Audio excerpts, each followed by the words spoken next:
Oh, there we go. I forgot. I turned my I had turned my mic on mute. Oh yeah, my bad. I had the mute button pressed. I kept saying that Butter King is whack. There is no Butter King. There's only Butter the Insider. Oh man, but yeah, Butter King. That's my nephew. So I like picking on him.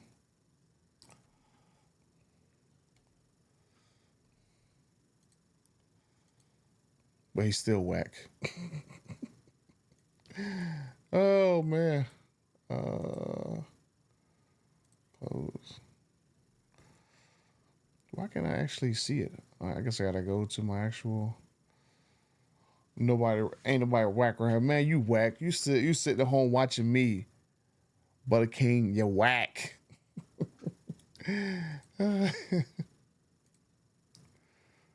You got nothing better to do on Friday than watch Unk. Oh man. But yeah, I was volume is good like the sound of a big block.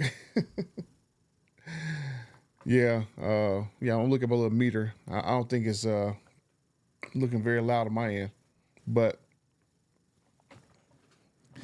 what we're gonna talk about? Yeah, I was supposed to have a video out today because I was gonna make a video about Arrigo or Arago, whatever you call this particular dealership in Florida.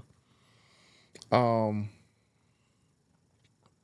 I was about to make a video about them today, but then I got caught up in a lot of stuff. So that's what I think I'm gonna do. So I'm gonna try to make sure I get videos out Monday, Wednesday, and Friday. And if I cannot get a video out Monday, Wednesday, and Friday, I think I do a live stream those days that I miss videos on. So I got a video that's supposed to come out today, but I got caught up in a bunch of stuff that I'll talk about here, and I got to delay that video probably till Monday. I need to try to build me a lead because that's one thing that's kind of aggravating, right? I'm trying to work against the gun to get a video out, but then stuff comes up, and then I don't have a video already scheduled. So the one that's going to be for today, I'm going to do it Monday, and then I'm gonna go ahead over the weekend and make one for Wednesday, and hopefully go ahead and make one by the time Sunday rolls around when everybody's watching the Super Bowl, and do a video for Friday. But yeah, Florida dealers, yeah, Arrigo Sawgrass. Now that particular dealership, long story short, the customer was going to buy a super stock, and then he was going to pay the markup, and then they basically sold the super stock for underneath him for double the money. And then they was like, well, we want to make it up to you. And so we can't find any more super stocks. And so let's try to maybe get you a Demon 170. And then I guess the manager there thought he was an owner. He kept reneging. And then the prices kept changing several times. And then the customer sends down there 3 vehicles for the trade because I mean, like I said, demons are expensive. So he had 3 pickup trucks. He sent them down there.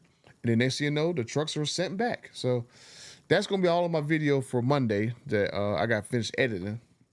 Okay, you know how I do my videos. It takes me a long time to edit videos.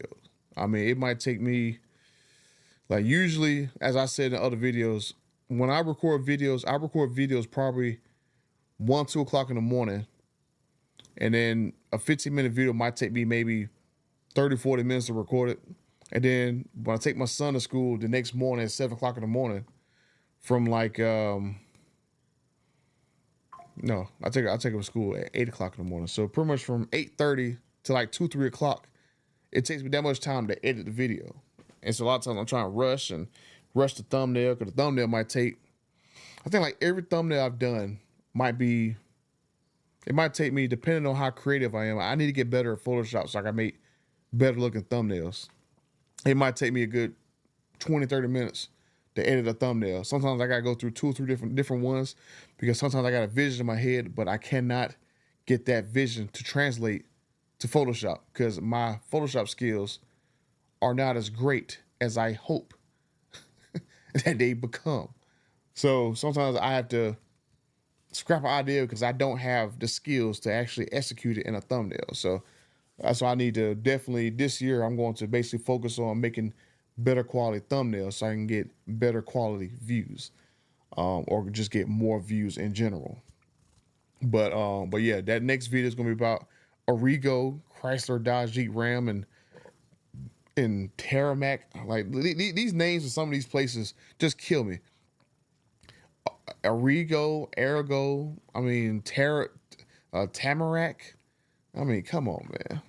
Like some of these names are odd. But yeah, I'm gonna do a video about them. And then I already did the video about the response that Dodge had about the whole 215 mile per hour claim of the Demon 170. That technically that they did not say that the Demon 170 goes 215 miles per hour, but it doesn't really look good that 215 miles per hour is on Dodge's website, and there is zero mentions. Even at the time of this live stream, there is zero mentions on Dodge's website that the top speed for the Demon 170 is 149 miles per hour. They tell you all day what the horsepower numbers is. They tell you the torque number. They tell you the quarter mile time. They tell you all this other stuff. They got all the standard features that's on the Demon 170, all the colors, all the options, the wheel costs, but there is not a single mention, because I went through Dodge Garage yesterday evening because I was talking to someone about this, and I was looking through there, and there's like not a single time, 0 times on DodgeGarage.com is the mention of 149 miles per hour mentioned. Like, I cannot find zero, nada. Let's see. I need to start reading comments. I look forward to all your videos, and I've watched everyone. You do a very good job in informing and entertaining your listeners. I mean, I try to be entertaining, but I'm just usually like a funny person. So a lot of times I got to temp down the funniest to be kind of semi-serious. So really, when these videos are going on, I really act more lighthearted in person compared to how I am when I make videos. Oh boy, Florida dealers, horrible dealers. Yeah. 98 WX6. Yeah, those dealers down there. I did not realize that when I did this video for this particular customer who was having issues with it, I did not realize that that was one of the dealerships that I had already started having like little spies in it. Like, it didn't click with me that that was the exact same dealership. And then, hold on, why I got all the space on top of my head? Hold on.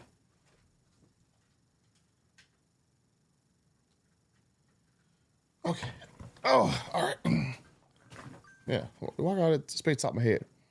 Oh Lord, I feel like I still got more space top of my head. Okay. I'll just scoot back some. But yeah, it did not dawn on me that I already was having spies within that dealership group, and that we was already looking into them. Now, I'm not gonna say exactly who it was that was looking into them, but you'll see it in the video that I already have some pictures of that dealership from behind the scenes. I get Instagram messages like literally every few seconds from everyone watching my reels, because I cut up all these videos and put them on reels on Instagram, TikTok, Twitter. Let's see. Demon 170 3.0 supercharger wine is my music. Yeah, every time I see it in videos, the sound is crazy. And then the fact that Dodge doesn't put any installation into the videos. I mean, not into videos, but any installation into the car. I mean, you just hear the supercharger whine just that much more. Let's see. I'm the ghost editor. Butter King, you the ghost gamer. While I'm sitting here making videos, you playing video games. D170 is a quarter mile drag car. Superstock is for the racetrack. I mean, I would assume that, the Superstock is basically just a watered down 2018 Demon. I mean, that's basically what it is. So, I mean, I would think that the red eye is for the racetrack. But, I do one day want to basically get either a red eye or maybe a scat pack and just basically get like a big built motor, slap it in there, and make my own kind of variant of an ACR. Because I did tell Tim Kaniskis that I was very upset that they did not make an ACR Challenger. I actually texted him this, and he was like, "Well, I mean, it just didn't work out like that." And I'm like, "Yeah, but I knew people who told me that the car was actually going to be in development, so I just wish there was an ACR, but I hope to make one day." Would Dodge make a small block V8 butter? Yeah, I mean, I've already said this in videos, and I said this a couple other live streams. There is going to be a brand new crate motor that is coming, and I'm not going to say exactly who confirmed it, but I do have confirmation of bare minimum a new crate engine. They didn't want to tell me any specifics, but have heard from multiple people from Dodge and some of their little clique that they be chatting with that there is going to be a brand new V8 crate engine. And something just tells me that depending on who's in the office, that particular crate engine might wind up in a production car. And depending on, well, not depending on, but I have a pretty sneaky suspicion that power brokers only exist right now because they're going to eventually have those guys do engine swaps. Something just keeps rubbing me the wrong way about power brokers. Like, power brokers do not need to even exist. What do you need a power broker for? To do a pulley swap. We need a power broker for to basically slap on a little screen right there underneath your dash, right? I mean, the stage kits are nothing but a thermostat, an air filter, a pulley swap, and a little controller plugged to the OBD2 sensor, right? I mean, I think any mom and pop Dodge store can do that stage kit crap, but I think Dodge in the future is going to have power brokers dealers do engine swaps. Something just keeps rubbing me the wrong way. And then I talked to an influencer that pretty much all you guys probably already watch, and I was talking to him, and I've already heard this from other people, but we heard that there will be a Hemi in the next gen Charger, and also heard that the 6.2 liter supercharged Hemi engine can fit in the next gen Charger with no problems. So just depends if Dodge allows them to do Hemi swaps, or if that particular crate engine gets swapped into a Dodge Charger, and then for all of a sudden that you can't drive it on the road because it's off-road only. So we'll see. I have a pretty good hunch that's what power brokers are going to be about. Let's see. Problem with the 170. Okay, let me go. Okay. YouTube Car Spotter Guy. Problem with the Demon 170 and Superstock. Most dealers ruined the allocation and loaded them with every option. One dealer told me they're loaded for the collectors. I mean, but who's going to collect a Superstock? I mean, a Superstock to me is nothing but a watered down Demon that Dodge just basically made to have extra parts. I mean, if Dodge wanted to make the Superstock to me special, it should have been right there where the Red Owl is basically like your track Challenger, and the Superstock is basically like your drag strip Challenger, and just make it, like I said, just 1 horsepower less. That way, the 2018 Demon has a little horsepower crown, but it just kills me that, a Superstock is missing some parts from the Demon just so they can say, oh, it's not a Demon. But whatever, man. I mean, the Superstock seems cool, but if they wasn't going to make another Demon, they could have made a Superstock just a little bit watered down. Don't give them a crate. That way the value won't be higher than a 2018 Demon, and just go about your business. And just keep throwing more add-ons to the Red Eye every year rather than keep making the same thing over and over and over again. All right, answer that question for the collector. Oh yeah, and then with the whole Superstock being loaded for the collectors, yeah, that's pretty much my problem with them, especially with the dealers now. These dealers are ordering Demon 170s and Superstocks, putting sunroofs in them, full interiors. I mean, if this is supposed to be a drag strip monster or monsters, why load them with a bunch of options? If people are going to be buying these particular vehicles in order for them to go on a drag strip, you would think that they will order more one-seater variants. You wouldn't put navigation there. Like, who needs navigation on a drag strip? Who needs a sunroof on a drag strip? They should have. I mean, honestly, dealers should not even have been allowed to even order dealer stock or super stocks and Demon 170s. All of it should have been customer allocations, right? And I said this conditions. I like you had the whole system with the Challenger 300, especially the 300 with the what was it, the 392 version that just came out, where you can go on, I guess, Crush's website, put an allocation in, and then bam, that's how it should have been for the super stock. Every customer wants super stock, no dealer stock. You just go in there, get your allocation, spec it how you want, and then there you go. And it's already weird to me. I need to ask Kinesis this. Like, why in the world can super stocks not be jailbreaks? I mean, what is the whole story with that? It's basically the exact same vehicle, but they won't let it be a jailbreak. I mean, it would have been cool to have like a weirdly spec'd super stock going down the track with all kinds of wild colors. Like maybe a gold mango super stock with like blue racing stripes, just so it grab everyone's attention. But it's just some things that Dodge does that I wish they would be more open. I mean, I would say that I would love if they made the jailbreak program available to anybody, just like boom, $10,000 or something like that, where you can just customize your car however you want to. You can pick any color within Dodge's current wheelhouse. So if you want a Delmonico red Challenger or Charger to match your round truck, you could have put it in the jailbreak program and painted it that color. So I just wish they would have, took more cues from the industry and just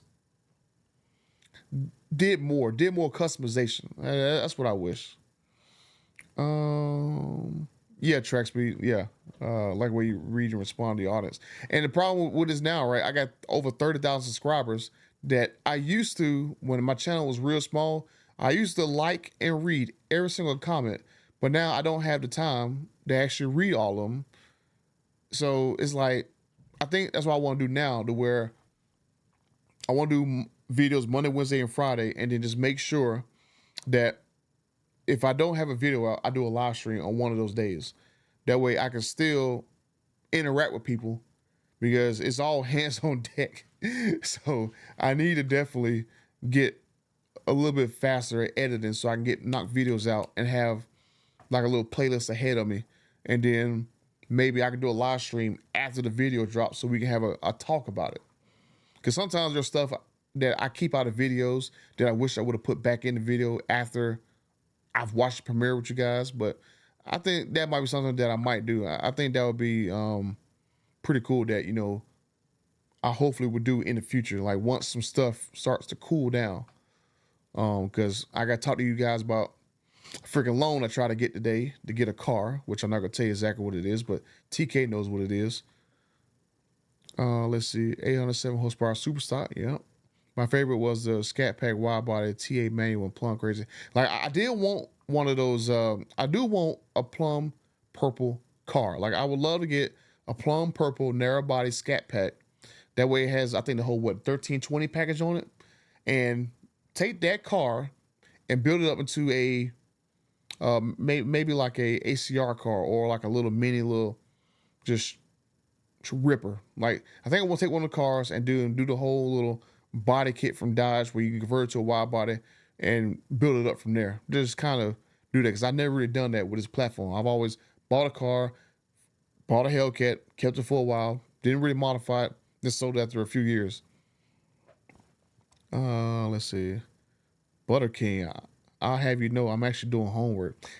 Nephew, what you doing homework for at 8:30 on a Friday night? Like, as soon as you get out of class, bruh, let me learn you something. As soon as you get out of class and go home, you should be doing your homework right then and there. That way you got all night to play games and cuss your buddies out on your games and stuff. You got all freaking day. But I know how you is. You like to put the homework off to the last minute and watch me at nighttime. So I'm just saying. I'm just saying, nephew. So the Charger will have the V8 crate motor. Now, well, I'll just let the cat back, because I have said this other live streams, but the next gen Charger, and I was told by multiple people, is going to have the 5.7 Hemi, like the current Hemi. The 5.7 is going to be in the next gen Charger. Now, I don't know if they're going to make it limited production or not. That's going to be the main question. Will it be limited production? Will it be basically like a heritage version, right? Now, Tim Knissis, he would not tell me whether or not it's going to be a V8 engine in the car, but I have heard from other underlings in Dodge and from an influencer who's very close with Dodge that the 5.7 Hemi will be in the Charger. It just depends on how many they're going to make. Because I kind of think like maybe they'll make like a heritage version, like a heritage Charger, kind of like a throwback to the old Chargers from back in the day. I don't think the 392 makes a lot of sense because it's very polluting, and I think the 5.7, from what I was told, still passes emissions. And the 392 Wrangler, that's about to go out of production this year. So the 392 Wrangler is about to have its last call this year as well. So we got the TRX about to have its last call. We got the Wrangler 392 having its last call. We got the Durango Hellcat having its last call. I'm pretty sure the Alchemy is going to be gone after this year or two. So it seems like the 5.7 is going to stay around. It's kind of weird because I would have expected the 392 to stay around because they would put it in the HD Ram truck as the alternative to diesel. So I would have thought that if there was going to be a Hemi engine in the next gen car, it would be the 392 because it still makes business sense within Ram. And that was the one thing that I was told by Knissis. If an engine made sense, it has to make sense within Ram. If it works within Ram, since Ram moves all the volume in the company, Ram is the number one moneymaker in that company because trucks are king. If it makes sense for Ram, then it will spread to the other brands. So, I mean, I can understand the 5.7, but as far as I know, from everyone in the plant where they make the Ram pickup trucks, the 5.7 is done. They're only going to make Pentastar trucks. Got a burp. The Pentastar trucks, the Hurricane standard output, and the Hurricane high output versions. They're really going to be 3 engine variants. Then, of course, the electric ones that they're going to build on another line that they built on the other side of the plant. So, but yeah, 5.7 Hemi, I was told is going to go in the next gen Charger. When it's going to debut, don't know. But that crate engine is going to basically be like a crate engine, kind of like how the Elephant was, where you. Cause you remember how the original 426 Elephant was, right? It wasn't street legal, but it was a crate engine that you can buy. And so I'm assuming that this brand new crate engine is going to basically be like the same thing. It's basically going to be like a new, I guess, version of a Elephant that could go into a car. It's just that they're not going to put it in the car depending on what person is in office. Let's see. I haven't even doing homework. Answer that question. Answer that question about new crate engine. 6.4 Hope. Answer that question. No 6.4. 6.4 is done. Just twin turbo built 6.4, then 8 horsepower. I mean the 6.4 doesn't like take boost. The 5.7, I think what they would do is, I think they should have just took the 5.7, redo it, and make about 3 variants. Make one variant with like one turbo, make another variant with a second turbo, and keep an NA version. They can have one engine block for 3 different engine types, and there you go. Done. Let's see. I want to make sure I stay on target. Let me move this over here.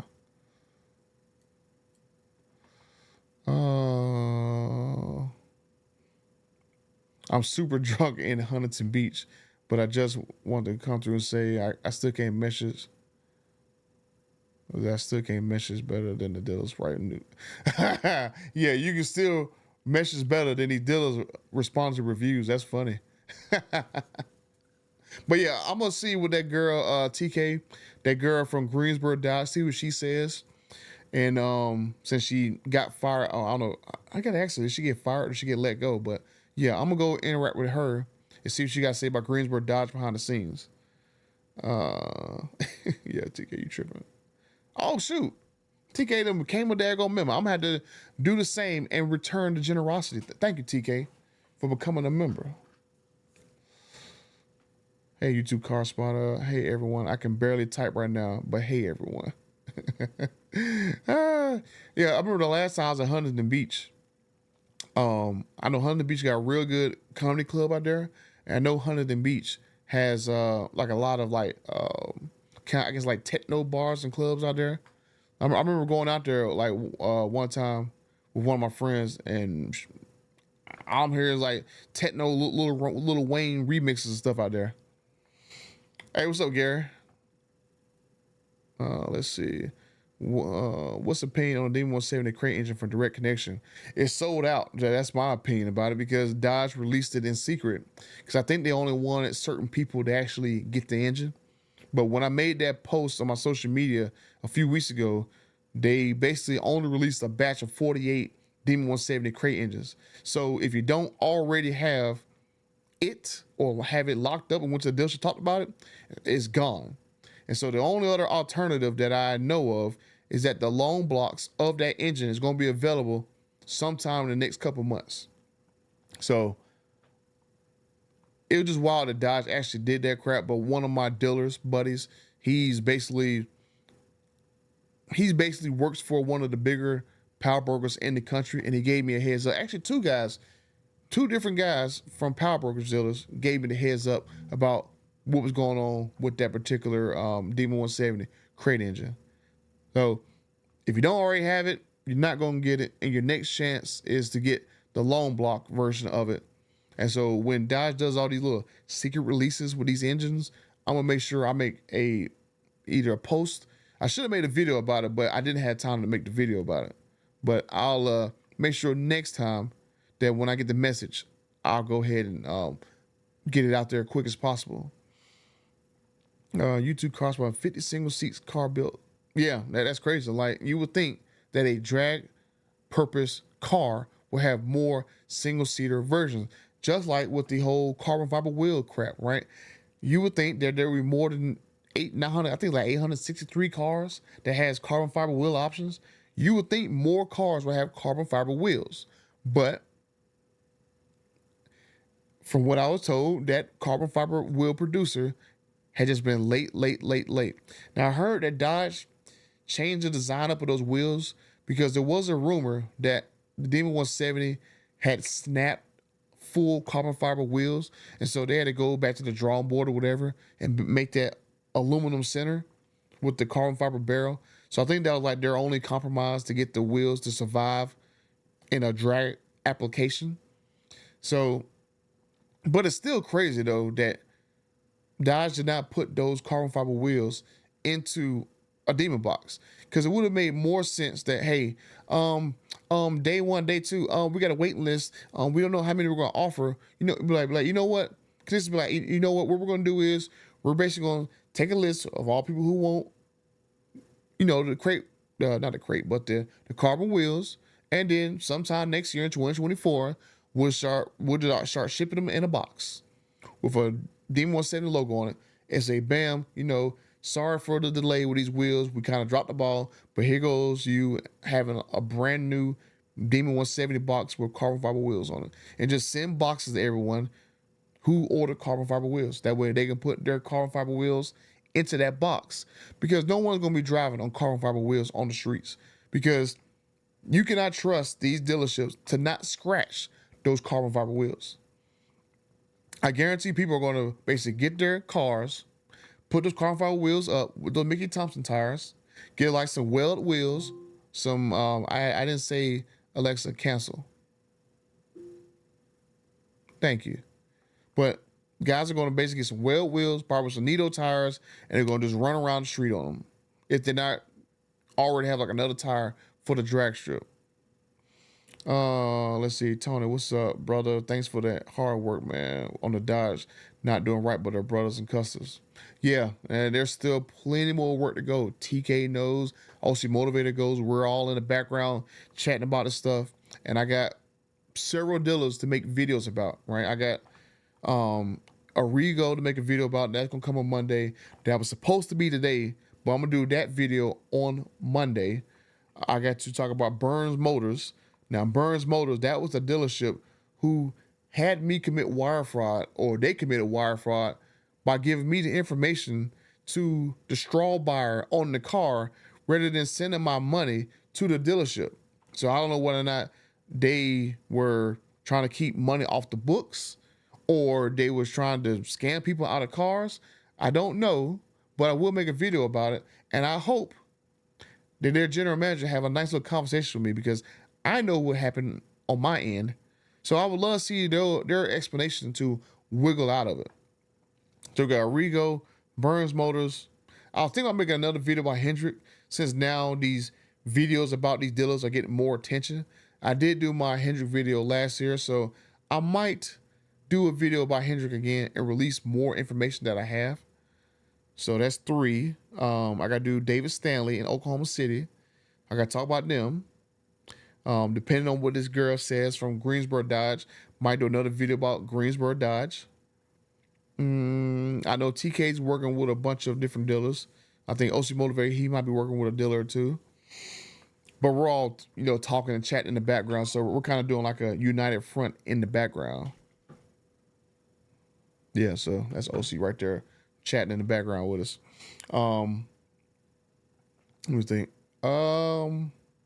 There was a couple other dealers that I was working on in the background, but I did not make videos on them because I was able to get Dodge to basically handle the situation off camera.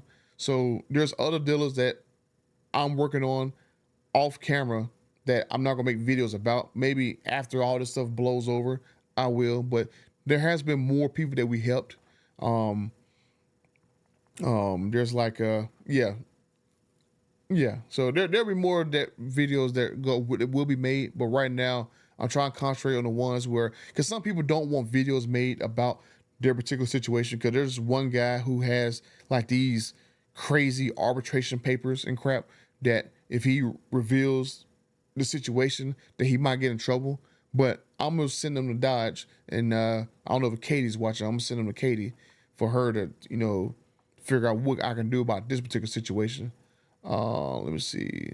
Timothy Smith, Red Eye Stage 3. Yeah, Red Eye Stage 3, as I said last year, that is going to come after all the customers take delivery of the Demon 170. Because I was told specifically that they don't want to piss off Demon 170 owners, because that Stage 3 kit for the Red Eye is going to have more power than Demon 170. And if that is the case, then the Red Eye is going to be a banger, because it's going to have over 1,000 horsepower, and it doesn't have a top speed governor of 149 miles per hour. Now, I have to assume that when Dodge was blowing engines on the Demon 170, I have to assume that they were blowing engines because they was making stage kits for the Demon 170. But it's going to be kind of crazy of how much extra power are they going to throw at the Demon 170 if the car can only get up to 149 miles per hour. That is my one issue with the TRX. The TRX is a great truck. I love the TRX to death. The only problem with the TRX is when you're going to 0 to the top speed thing, to the top speed of TRX, it's quick. Like you're just climbing, like what, 10, 11 seconds?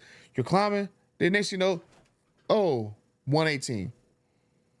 And then a Durango 302, boop, fly right past you. Scat Pack, boop, fly right past you. You can you can get anything off the line with a TRX. You're gunning it, about 10 seconds, 118.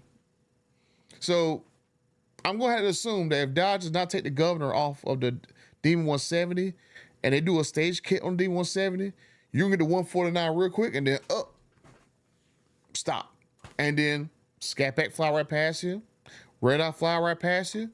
So it just, this whole limiter thing on this Demon 170, it's just really this car's only Achilles heel that I can think of at the moment. And I've heard from other people who now have both cars, or they traded 2018 in, got a 2023. A lot of people liked their 2018 car better because it didn't have a governor on it. And they say that it was a lot more controllable, and it felt a lot more, I guess it felt a lot more stable because it didn't have Mickey Thompson tires on there to, make the ride feel a little iffy. But that's the crazy part. A lot of, they probably won't admit this publicly, but I've heard from a few people who say that they like the 2018 car better. And I know of a lot of people who are basically with all the stuff going on, they're passing on their 2023 Demon 170s and keeping their old cars. But I mean, it is what it is. TK's Garage, $20. Just want to start a super chat party and say major salute, fam. Biddies and drinks on me and Bama. Oh yeah, yeah. Me and TK, we're going to a dealership event for one of the customers taking delivery of a Demon 170 in Alabama. So once the dates get firm, I'll make a video about it. If anybody lives near Alabama, you can definitely come down there. You can meet me. You can meet TK's Garage, and we can go from there. We can interact. That's gonna be in March. Yeah, the car that I'm working on is not gonna be there. So I'm gonna tell you about the car in a second. Let me read through some more messages, and I'll tell you about the car that I'm trying to work on that I got like a temporary setback on. Dealers suck. They're now selling in private Facebook groups. Yeah, Tony, that's the. I mean, people aren't going in to buy these cars, right? The bubble is about to pop on the Demon 170s, and the bubble is really going to get even worse on these cars when you realize the fact that there's still about 300 to 400 Demon 170s up there at the plants. I don't know if they're at Penske or still around Brampton, but it's still around 300 to 400 cars still sitting up there that's basically gonna get released over the next 6 weeks. So you had the market that's just flooded about 300-400 more Demon 170s. And if you really think that the market is bad now for Demon 170s, it's gonna get real bad by the time, I tell you, by the end of March, I could possibly see that a Demon 170 is probably gonna go for sale at dealerships between $10,000 and $20,000. I have a very sneaky suspicion. So if you're still trying to get a Demon 170, I'm pretty sure by the end of March, you're gonna be able to pick one up for 10 to 20K over at a dealership, because there are gonna be so many of these cars just flooding the market, and all these guys that had these cars, they probably got 90K over, 100K over on these cars. They're gonna pass on those cars. They're not gonna take delivery of them. So I'm pretty sure that's gonna happen. But we'll see. I'm pretty sure by the end of March, you're gonna see 10 to 20K over on Demon 170s at dealerships. That's my prediction. Let's see, Matt. How are there only 15 likes? Can we all hit that like button? Oh, let me refresh because I can't even see. Make sure I mute. Oh yeah, we had 31. We got 31 with 73 people watching. So if you guys want to hit the like button, help a butter out. Let's see. But yeah, I already read TK's message, 15 likes. Perry, last call should have had 9 horsepower Challenger Charger. Now, my idea was if there was going to be these sticker pack cars, and I said this in the video, every single sticker pack car should have had stage kits already pre-installed on them. They should have already had stage two stage kits already installed in the vehicles. That way that, you get a King Daytona, it's already pretty much maxed out at 885. You got a Black Ghost, 885. But the whole thing with the whole emissions nonsense, it couldn't happen. But I would have liked the Dodge to already have that for those cars, like actually on the window sticker, and only for the sticker pack cars. I think that would have made those cars more valuable. And other than the fact that every one of those cars, they all should have been numbered. They all should have been numbered like the Demon 170. They all should have had numbers on the plate for those cars. And I think that would have made those cars more valuable. I just hate how those cars turned out. Because the one I really like is one like OC Motivators Swinger. The Swinger one, the Swinger and the Super B, those are the only 2 sticker pack cars that I like. So I think I will do a video again on those sticker pack cars and how I would have changed them, because I would have definitely had made a super stock Charger for the King Daytona. But I'm gonna make a video about it and talk about how I wish that those cars, especially the King Daytona and the Black Ghost, I wish those 2 cars would have had crates with them. That way you could have really made those two cars special. There's only like 300 of them, and I don't think it would have cost Dodge a lot of money to make 300 crates for the King Daytona and 300 crates for the Black Ghost. And the Black Ghost has in there, like I said, it have in that crate for the Black Ghost, um, a jack, tire gauge stuff, maybe another set of tires. It have in there the stage kit stuff. So I think those cars could have been more special if there was more planning to go along with those cars. Let's see. YouTube Car Spotter. I would not want a backseat in my super stock red eye wide body or D170. And that's why I'm saying, with those higher end cars, they should never be dealer stock cars. Like, dealers should only be able to order Hellcats and below. That's it. And every red eye super stock demon should only be customer orders. If customers don't order the car, then it should not get made. Because you're going to have a nice little chunk of cars with sunroofs, back seats, crazy combinations that no one wants. Because, I see plenty of super stocks. Guys, they have to take them because there ain't that many of them, but they have full interiors. They have sunroofs. They're just loaded down. They got navigation. I'm like, no, nobody need this stuff. And they're going to have a drag spec super stock. So it's just unfortunate that happened to where dealers can order red eye super stocks and D170s. It should just be where you go in Dodge Garage, you pick an allocation, pick what dealer you want to go to, and it gets sent to you. Done. Fact, smash the like button. Like I said something. Like I said something about your mama. I love TK. Ever since I discovered TK's channel, that dude is he's like my brother from another mother. He's funny as hell. Superstock should have been a Charger only trim. Well, I would say that the Superstock should have been Charger and Challenger, because that Super B that they made for 2023 basically has Superstock components on a Scat Pack. So why could there not be a Superstock Charger? It doesn't make sense. Because if you think of the King Daytona, it was a drag spec King Daytona. Big Willie had big old drag slicks on that car, and he had 2 or 3 of those Charger Daytonas, and that's all he did was drag race at events.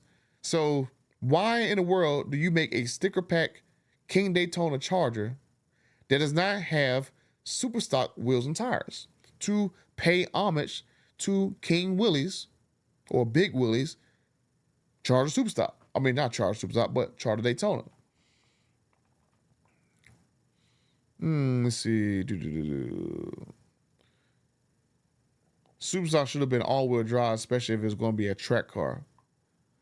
I'm going to ask Timken this. I'm actually going to send him a message Monday, and I'm going to ask him what happened to the whole failed all-wheel drive program, because I seem to remember there was supposed to be talk of all-wheel drive Hellcat, but I want to know why officially, especially now that the platform is going away, why officially was there not an all-wheel drive Hellcat? And I think part of the reason why was because they had to cancel the project because of COVID. But I want to get an answer about that, because I've already gotten answers about, why there's not a Viper right now. I got a few answers that I definitely want to make video of in the future. Kind of like doing revisionist history, like why this didn't happen, why that didn't happen, when the Viper gonna come back. Because I know exactly why, from the horse's mouth, why there's no Viper. And stuff like that, I know now why there's no ACR Challenger. So I want to ask some questions about stuff in the past, since he can't talk about stuff like that in the future. I want to know about stuff in the past and make videos about it to kind of answer lingering questions. Yeah. But yeah, that should have been an all-wheel drive, at least red eye. Golly, the red eye. I test drove one like a year or two ago. It was a plum purple red eye, and brand just slips like it ain't nothing. Like you can't even take it for granted. Let's see. Panther Pink Top Banana. Oh yeah, I saw that Racer X video about the Pink Panther Demon 170. A lot of people don't like it, but I think it looks pretty cool. It definitely turns your attention. What definitely draws attention. A Dracar is supposed to be light and have lots of power. Yeah, Anthony, and it's kind of hard to do that when you got dealers who are hoarding the allocations and putting sunroofs in the car or full interiors in the car. Just crazy. What's up, brother? Great work. Thanks, LX. What do you think Demonology is going to do with new 170? I actually talked to Demonology, and I'm depending on when the soldier is going to go over to Jay Leno's garage and take delivery of his Demon 170. I'm actually going to go. I'm gonna potentially go over and go to one of Demonology's events that he's having. So it just depends on when all that's going to happen. But I need to talk to him because now I have Demonology's cell phone number. Because the funny part is Demonology was going like, yeah, hey butter, hey, I'm gonna have you on speed dial just in case this dealer try any last minute shenanigans and you gotta go roast these guys. So I got Demonology's number. I need to just start text messaging him, build a rapport. And I'll ask him, some plans that he has with his Demon 170. I know some other stuff that he's working on from people that he's working on with. So I'll ask him some more direct questions. And hopefully I'll be able to go out to that event that he's having. And he said that he would give me some seat time in the Demon since I keep getting screwed on Demons. Which, like I said, once I finish talking to going through some of these chats, I'll talk about this car situation I'm working on now. True. What's your opinion about direct connection? Honestly, I don't understand why it even exists. Other than the fact that I think that those power brokers dealers are going to basically do engine swaps in the future. I mean, direct connection is cool, but why do you got to limit it to a handful of dealers who are some of the worst dealerships in the country? Like legit. Every single power broker in North Carolina, I would never buy a car from. Never. And some of the videos that TK has done, especially on Kernersville, I've had an issue with them. And I hope he does a live stream with one of the managers there at Kernersville Dodge. Because I would love to know the question to why, when I took my TRX over there to get a warranty repair, they flat out told me I got to pay for it out of my pocket. So I had to file a complaint against that dealership to Ram and open my own case and go to another dealership for them to take pictures to submit to Ram. And the next thing I know, I think within 2 to 3 weeks, they shipped all my parts that I needed to my TRX to that other dealership and it fixed my truck.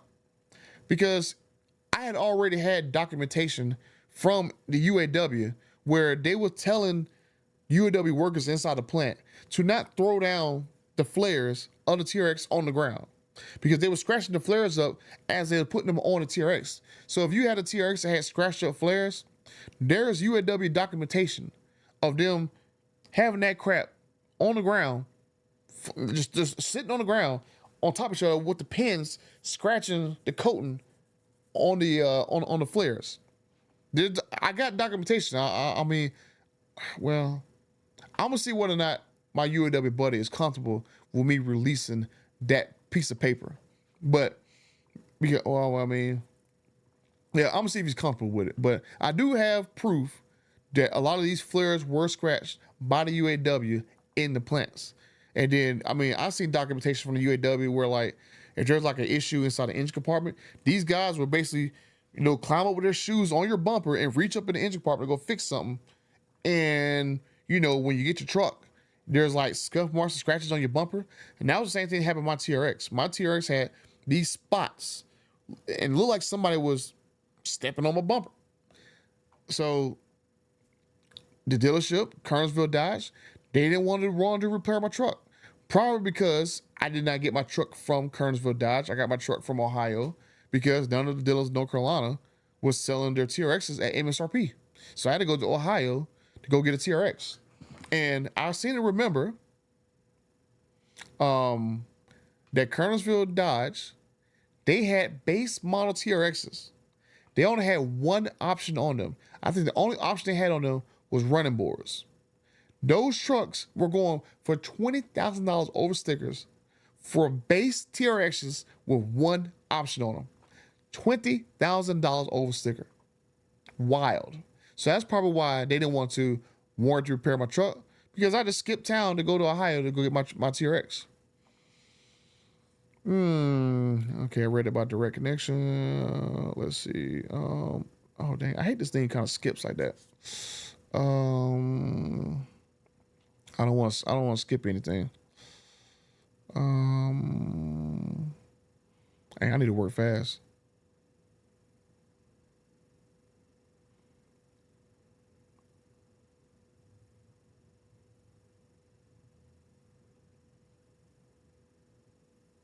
Oh God, I lost my place. I lost my place. Okay. Because it refreshed on me.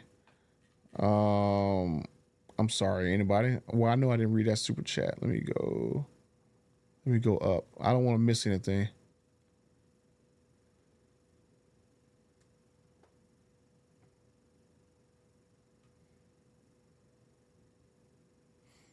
Yeah. I'm sorry, guys. I cannot find where I left off at because it refreshed on me. The direct connection caliper has no warranty on the crate engine. Only the full crate has a warranty. Long block has no warranty. Yeah, that's kind of like your only negative trade off. The long block has no warranty on it. Let's see. Need to put me in office if you want a big block engine. Hey, put me in office. I'd eliminate carb. There shouldn't be no carb. Period. Dodge messed up. Twin charge Elephant TRX. Oh man, I would love to do a Elephant swap TRX build. I gotta get rich first. My 5.7 e-torque, my RAM is not going anywhere. I'm about to hide it from the government. Yeah, definitely hide it. I'm going forward, done with Dodge.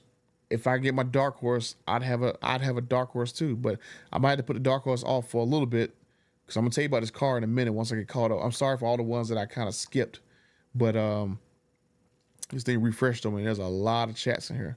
I'm surprised there's so many chats here on a Friday night, because I would think that all you guys have a life. Let's see. Okay, I understand that carbon fiber is light, but they're going to handle all that power on the track out of two launches.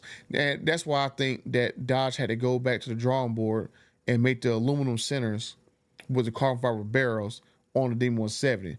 Because I could have sworn I remember a report that they were snapping the all carbon fiber wheels and had to go back and stiffen the center section so those carbon fiber wheels would actually survive the launch. So they're not really even true carbon fiber wheels. They're actually aluminum wheels with a carbon fiber barrel.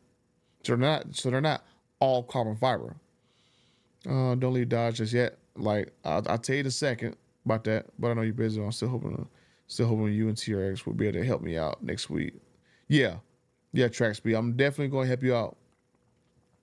I keep forgetting that to say that dealership name, because I read an email like one time, but yeah, we're definitely gonna make a video about it. I'm actually gonna send TK the information tomorrow, because so yeah, he'll probably make a video about it first, and now I'll step in and probably make a video too. Maybe even OC Motivator makes a video too, because we're all in our own little backdoor chat, so we all chat with each other. We ain't gonna do a meet and greet. Yeah, hey, so King Justice, like me and TK, we're gonna go to Alabama, and we're going to do like an event at a dealership with another customer that's going to take delivery of his Demon 170. So that's going to be sometime in March. Once the dates get ironed out, like I said, I'm going to do an actual video about it, and I'll let everybody know those dates, and then I'll get to the car that I'm talking about in a minute. Dude's clearly never had a warranty support on any of the Ford SUVs. Yeah. But a quick question, not about Dodge, but what are your thoughts on the Kia Stinger? My daughter was looking to get one. I actually like the Kia Stinger. I actually wanted to get a Kia Stinger because the Kia Stinger was designed by the same guy who moved over from Audi, and I think that same guy made the A7, S7, and RS7. So I was like, oh man, that's cool. The dude made he left Audi, he went over to Kia, and that's why Kia got a lot of cool designs now, because one of the designers for Audi left and went to Kia. And so I think the first car he worked on was the Kia Stinger. And that's why if you see a Audi A7, S7, R7, parked beside a Kia Stinger, you see a lot of similarities between the two vehicles. And so I even test drove, I think a Stinger like GT, whatever, and it was a pretty cool driving vehicle. I just didn't buy it because I think at that time I didn't buy it because yeah, I think my son, I think I was about to have my son, and so I had got something that was a little bit easier to carry a kid around. So I think that was the only reason why I did not buy the GT. I think I went and bought a I went and bought my Sprinter van. So I had passed on the Stinger GT, but I would have definitely had bought one if I didn't have a kid. So I just saw Demonologist Demon 170 upload, and he's challenging other owners to run, and he will teach you how to set it up. So yeah, that's yeah. So Dano, that's what Demonologist was talking to me about on the phone before he made that video. He told me on the phone when he took delivery, because he took delivery a few weeks ago, and that video is like 2 weeks late or maybe 3 weeks late. So that's what he told me then. He like, hey, you come out to the event that he's at, and he'll basically, give me some seat time. And since I kept telling him, how I got screwed out of like 5 demons or whatever. So Demonologist is pretty good, pretty cool cat. He a pretty cool cat. So hopefully, depending on when the whole thing with the soldier at Jay Leno's garage is, all I know is it's supposed to be sometime in April. I don't know exactly when, or it might get pushed back, might get pushed forward. I don't know yet. But once I know about all that stuff with Jay Leno and the soldier, then I'll be able to know if I can commit to going to Demonologist event and maybe some other events. I'm discussing with Dodge, Tim Knissis, and Stellantis on so many levels. I've owned 7 Challengers, including 3 1320s and a Hellcat. Tim knows what a POS's dealers are. V8 end makes me sick. And I understand that, but I've talked to Tim Knissis. I mean, gosh, I've talked to him multiple. We'll just say I talked to Tim Knissis multiple times a week ever since this whole stuff been happening since December. So he understands the crap, and so that's why, he likes that we are trying to we're trying to do something about these dealers and trying to hold them accountable, because the way laws are set, Dodge cannot do as much stuff as they would like to in order to put the dealerships back in check. I mean, Florida just passed a law strengthening their laws for the dealerships to get away with stuff. So that's why Florida dealers are just horrible, because they bribe the politicians, and those guys allow them to get away with that crap.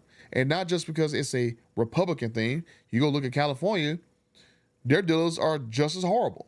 And I think your boy Newsom, he passed a bill several years ago where these guys in the service departments, they could charge $300, $400, $500, $600 an hour for service. So guys who are trying to get the stage kit upgrades, they're better off just going out of state to go get the stage kit done.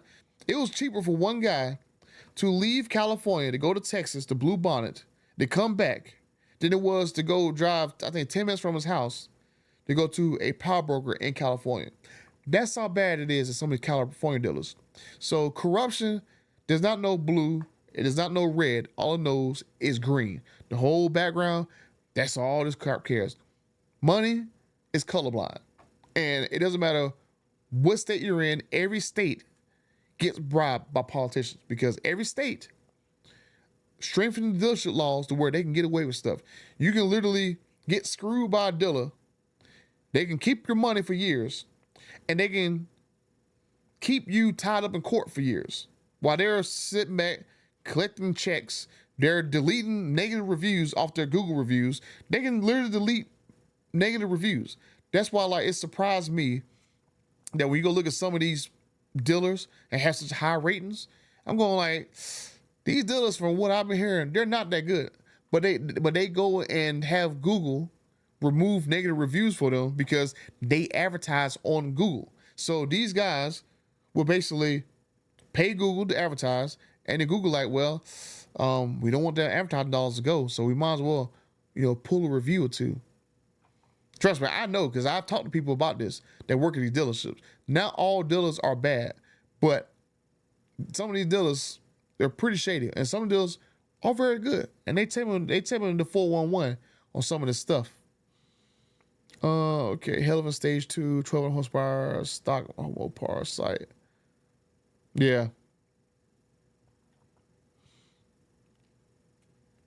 It's crazy. 1200 stock Mopar site. Yeah. But yeah, as I said earlier, was it MNC? The Demon 170. Nowhere in Dodge Garage is it actually mentioned anywhere that the top speed for Demon 170 is 149 miles per hour. Even in the owner's supplement manual, the top speed is listed 0 times in the supplement owner's manual. It only says in the owner's manual one single time that because of the tires in drag mode only, that those tires rated for 149 miles per hour will exceed that rating very briefly. That is the only mention through any Stellantis Dodge website of any kind of speed limit, but it never says the words top speed anywhere.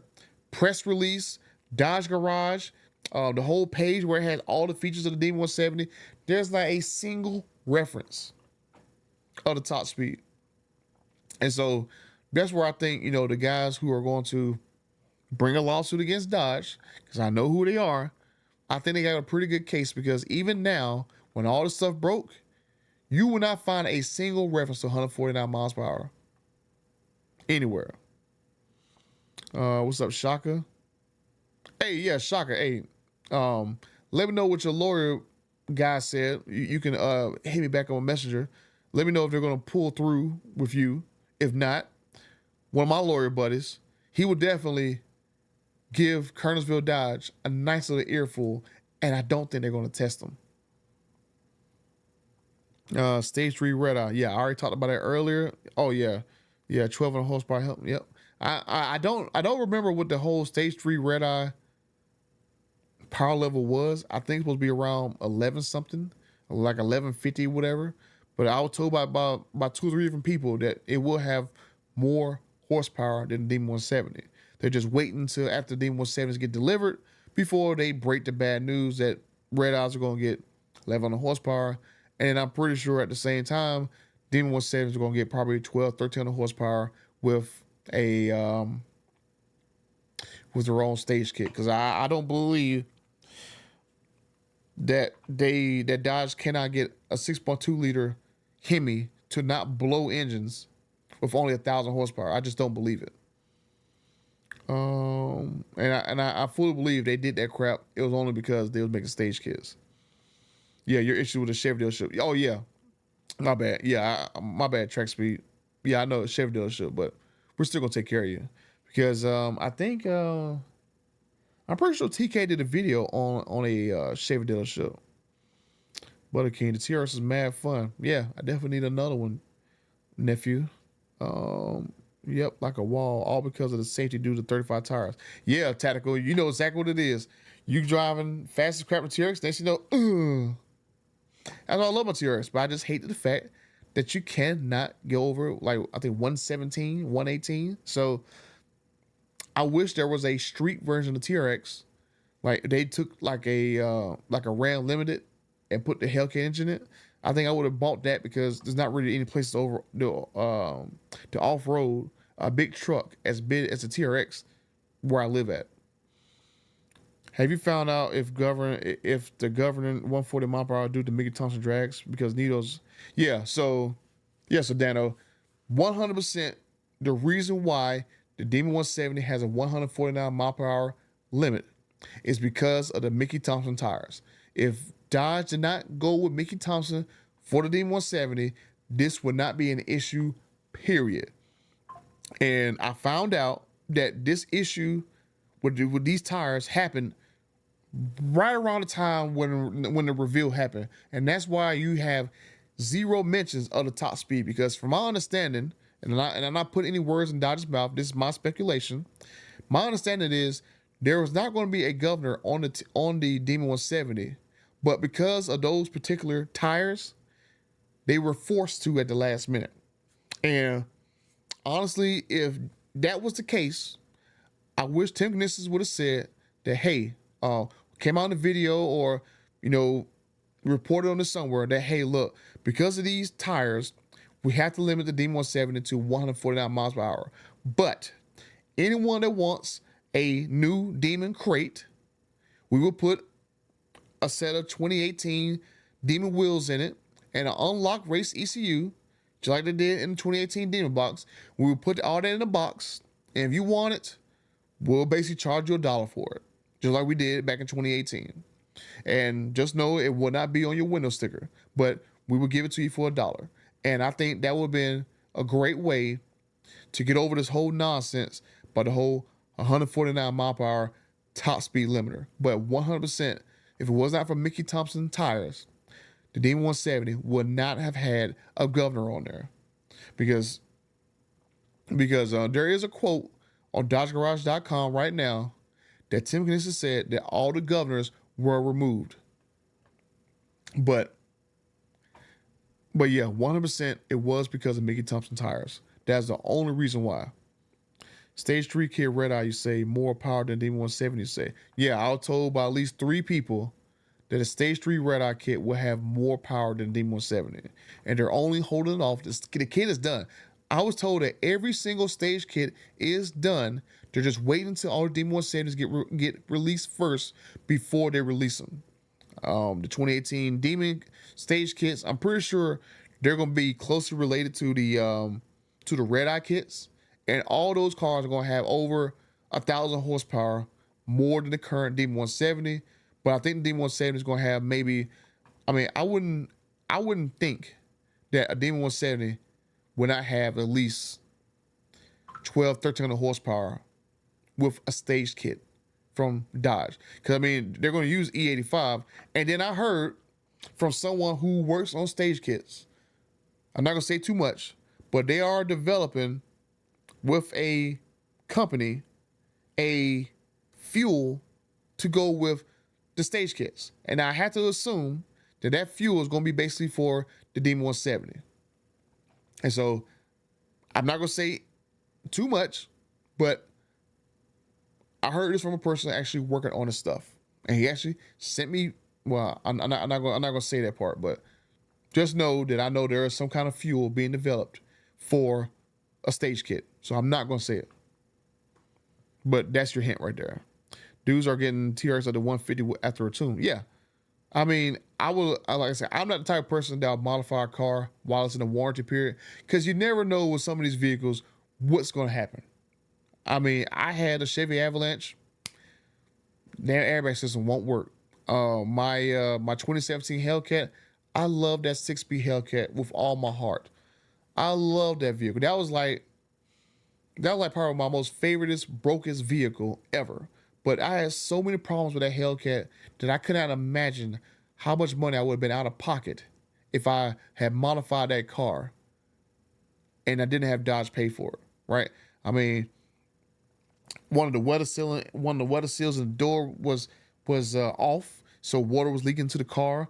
Then one of the trim pieces on the shifter knob for the 6-speed, that was broke. Had to get that replaced. So when the guy went and fixed my weather stripping, I guess his tool cut my daggone door panel, so I had to get that replaced. And then I think I'll drive down the highway one day, and next thing I know, the old Hellcat hood with the one vent in the middle, that went flying through the snorkel and was sitting on top of my blower.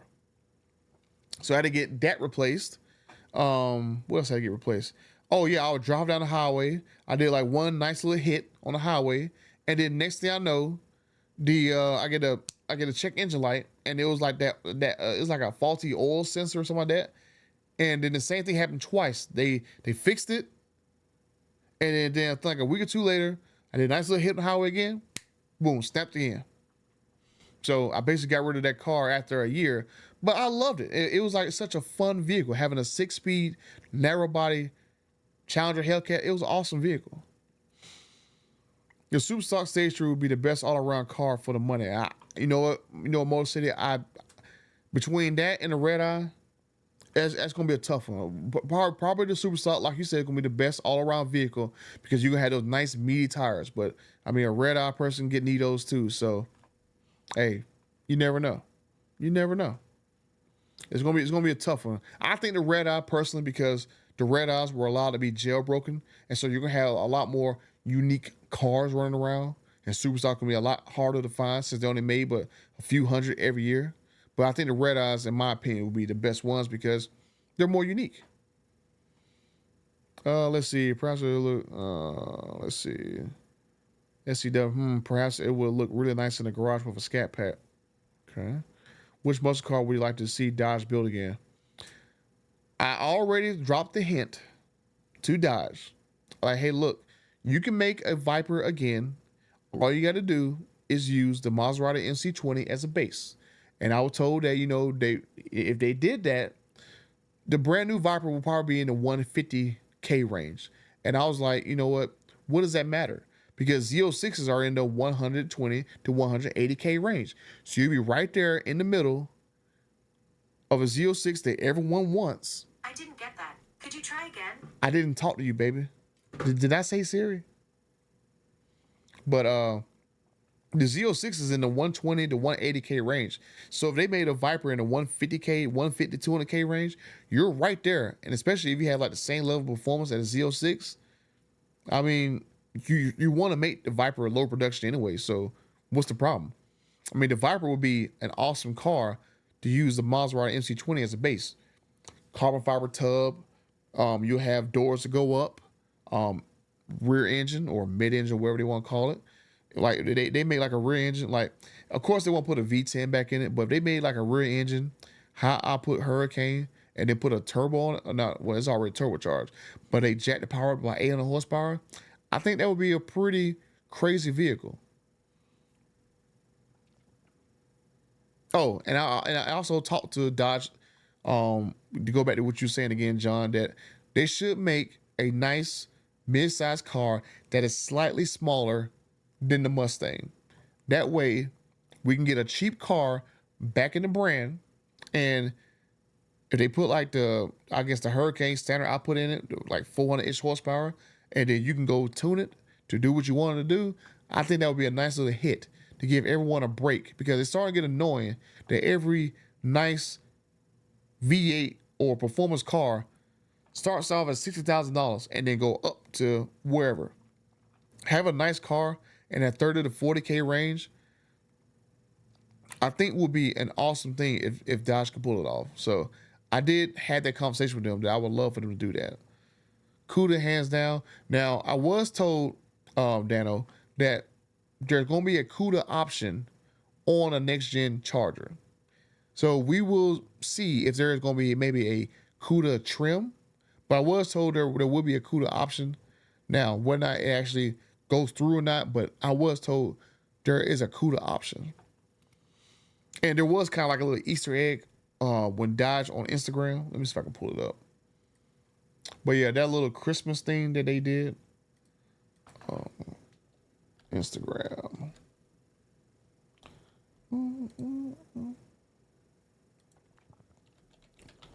Dodge official. Okay.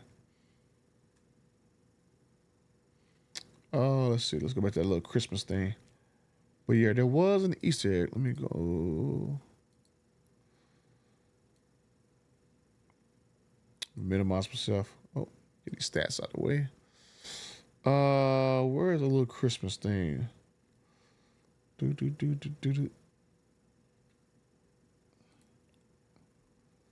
Oh no, that was August. I need to go back up. Where is the little Christmas? Oh, is this it?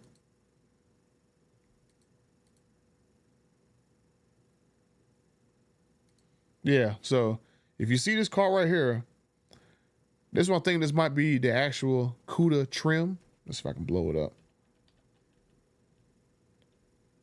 I can't really blow it up that much, but you see you got the one little headlight right there. So I think that is like the clue that I heard because I heard about this. I want to say I heard about this rumor probably back in August. So a few months before this actually came out, I heard there's gonna be a CUDA trim. So maybe they're gonna basically do like a single headlight version. Now whether it's gonna be gas or electric, I don't know. But like I said, I did hear that there will be a CUDA trim. All right. Let's see. CUDA hands down. Read that. Some dealers still want 100 to 150K over. Oh yeah, for the Demon 170s. I just saw one pop up today, 40K for a black one in Texas. So that's now. Like I said, there's still about 300 to 400 more that's going to flood the market within the next 6 weeks. So I have a sneaking suspicion that it's probably going to start dipping that 20 to 30K range within the next 4 to 5 weeks. Hey, thank you, LC Footman, for the $5. Oh yeah, and that's the 5th time you left me a super on a live stream. Oh, thank you. Thank you. I'm gonna keep all your 5s. I need to get like a chain of 5s. I got 5 on it. Yeah. What would be better, Red Eye Elephant A170? Red Eye Elephant A170 swapped or D170? Well, if you saw the Hennessy video, apparently a D170 can't hook for nothing on the street. So I think a Red Eye might smoke it. I mean, hell, I think a Red Eye, that'd be an interesting video if somebody does. If someone takes a stock Red Eye and races against a Demon 170, will a Red Eye beat it on the street? And let's just say with the 885 Stage 2 kit. That would be very interesting. Prefer something that rumbles and consumes fossil fuel. Yeah, electric vehicles, to me, they make sense only in certain situations. Now, if you told me that they made $10,000 to $20,000 electric cars that basically have tiny battery packs to get you maybe 100 miles for you to commute back and forth to work or going back and forth to the grocery store to go do errands in, okay, electric cars make sense because that means I can stop putting the miles on my gasoline car and preserve it longer. So electric cars in that sense make sense to me. I've noticed that there are a lot of people that really hate it when we call the D170 slow. It may be quick, but it's not fast. The 2018 Demon did have a governor. Well, Modern Muscle, the main thing is what the 2018 Demon is. Yes, it was governor, but if you had the race ECU out of the crate, the governor is gone. So you had guys running the Texas Mile in 2018 Demons, and the only thing they did was put on like a high-speed tire and boop. I just did the video 2 days ago where there's guys running 211 miles per hour on a runway, and they really didn't modify the car. They just used the race ECU. So Modern Muscle, even Dodge had to correct themselves. The D170 is not the quickest and fastest mass-produced muscle car in the world. Even Dodge had corrected themselves in saying that the D170 is only the quickest mass-produced muscle car in the world, and the Red Eye is the fastest muscle car in the world because it don't have a governor at 149. So, guys who got D170s, they're probably mad because they was already crazy enough to spend maybe 100K over sticker for this car. So, hey, the truth hurts. The truth does not care about your feelings. So the D170 is not fast. It's only quick. Modern Muscle is saying with the TRX is quick but not fast. The limiter and weight holds it back. And the TRX, it can still smash people because of the all-wheel drive system. But the problem is you can't continue to beat them because you stuck at 118. My bad. I thought I already did. So wait, still had to pay over MSRP. Well, if we're talking about D170, I think the dealers are too proud to sell a D170 at MSRP. Like the only people I really know that got cars at MSRP, they either had to do some kind of backdoor deal. They're either a friend of a dealership, they're either the owner of the dealership, or they're actual dealership employees who are basically flipping these cars on auctions like Bringer Trailer, Meekum and stuff. Those are really the only people I know that legit got D170s at MSRP. Let's see. Yeah. Help the butter out. Appreciate it, SCW. Like button hit. Hit like button. We should have picked the color and option. We knew how to wait. We should have to pick the color options that we don't want to need. Okay. Health in stage 2. Did I already read that? Because I saw that. Super B in plum is crazy. Yeah. Yeah, that was right. Like I said, that was really, other than the swinger, that Super B in plum purple, I think that was, honestly, the Super B in plum purple, I think that was the best sticker pack card that they made. The swinger one, I like it a lot because I like the color green. So, especially the one OC Motivator has, I love his car because it got the Sublime green with the matte stripe on the back of it. I love that car. So I think those 2 cars were the best special edition cars that Dodge made this year. Give hearts, not Fs. I still wait on the rumored CUDA appearance. Well, like I said, the CUDA thing, there was an option that I was told going to be on the Charger Daytona, or not the Charger Daytona, but on the Charger. There's supposed to be a CUDA trim, from what I was told. And then back at Speed Week 2 years ago, on day 1, Dodge revealed that they're going to make all carbon fiber 1970 CUDAs. But you have to basically wait until that company, I think with Finale Speed, actually makes the CUDA, because they said they were going to make, I think 69 Chargers or 68 Chargers on carbon fiber. I think they said they're going to make a Road Runner and a CUDA. I think those are the 3 bodies they said they're going to make out of carbon fiber, but they're like $200,000 a pop. So that really took out of everybody's price range.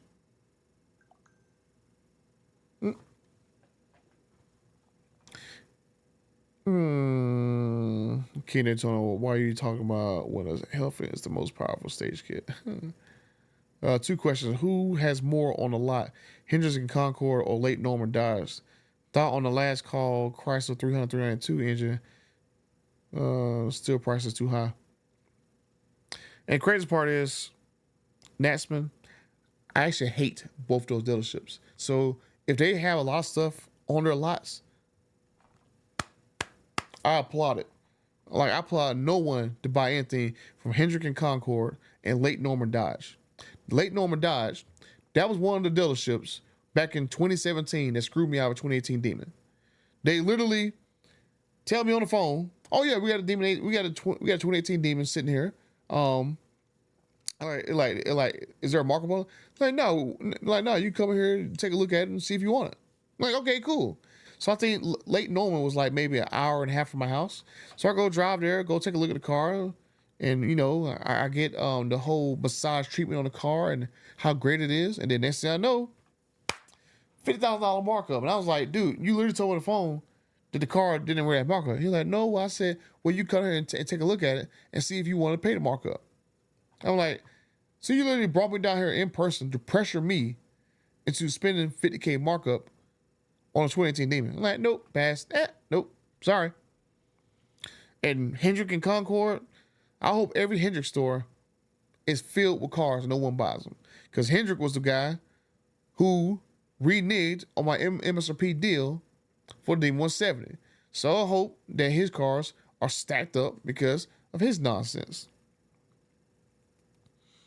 Last call, Chrysler 300, 392. I have not really even looked at those cars. I've been so focused on Red Eyes, Super Stocks, and Demon 170s. I haven't had a chance to even look at the Chrysler 300 and the 392 trim. Y'all better wake up. If your car blows up on the track, you are not covered on a warranty. Build your own for $100,000. Stellantis is laughing at everyone who bought into this hype. And I mean,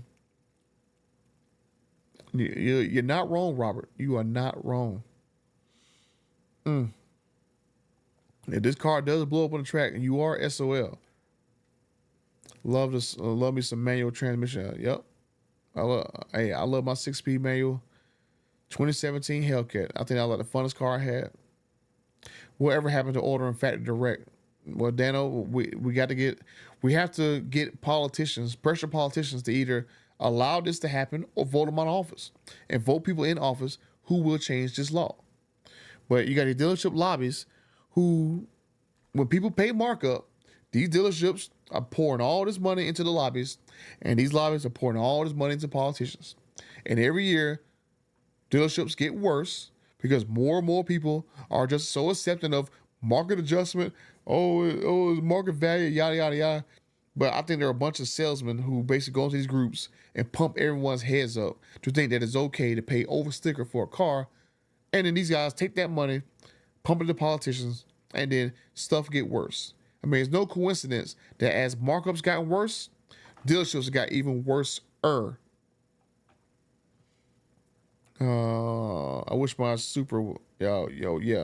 I wish my Subaru was numbered. I think every single sticker pack car should have been numbered. Shaka. Every single one of them should have been numbered. Because I think every Dark Horse is numbered. And I don't even know how many Dark Horses they're making.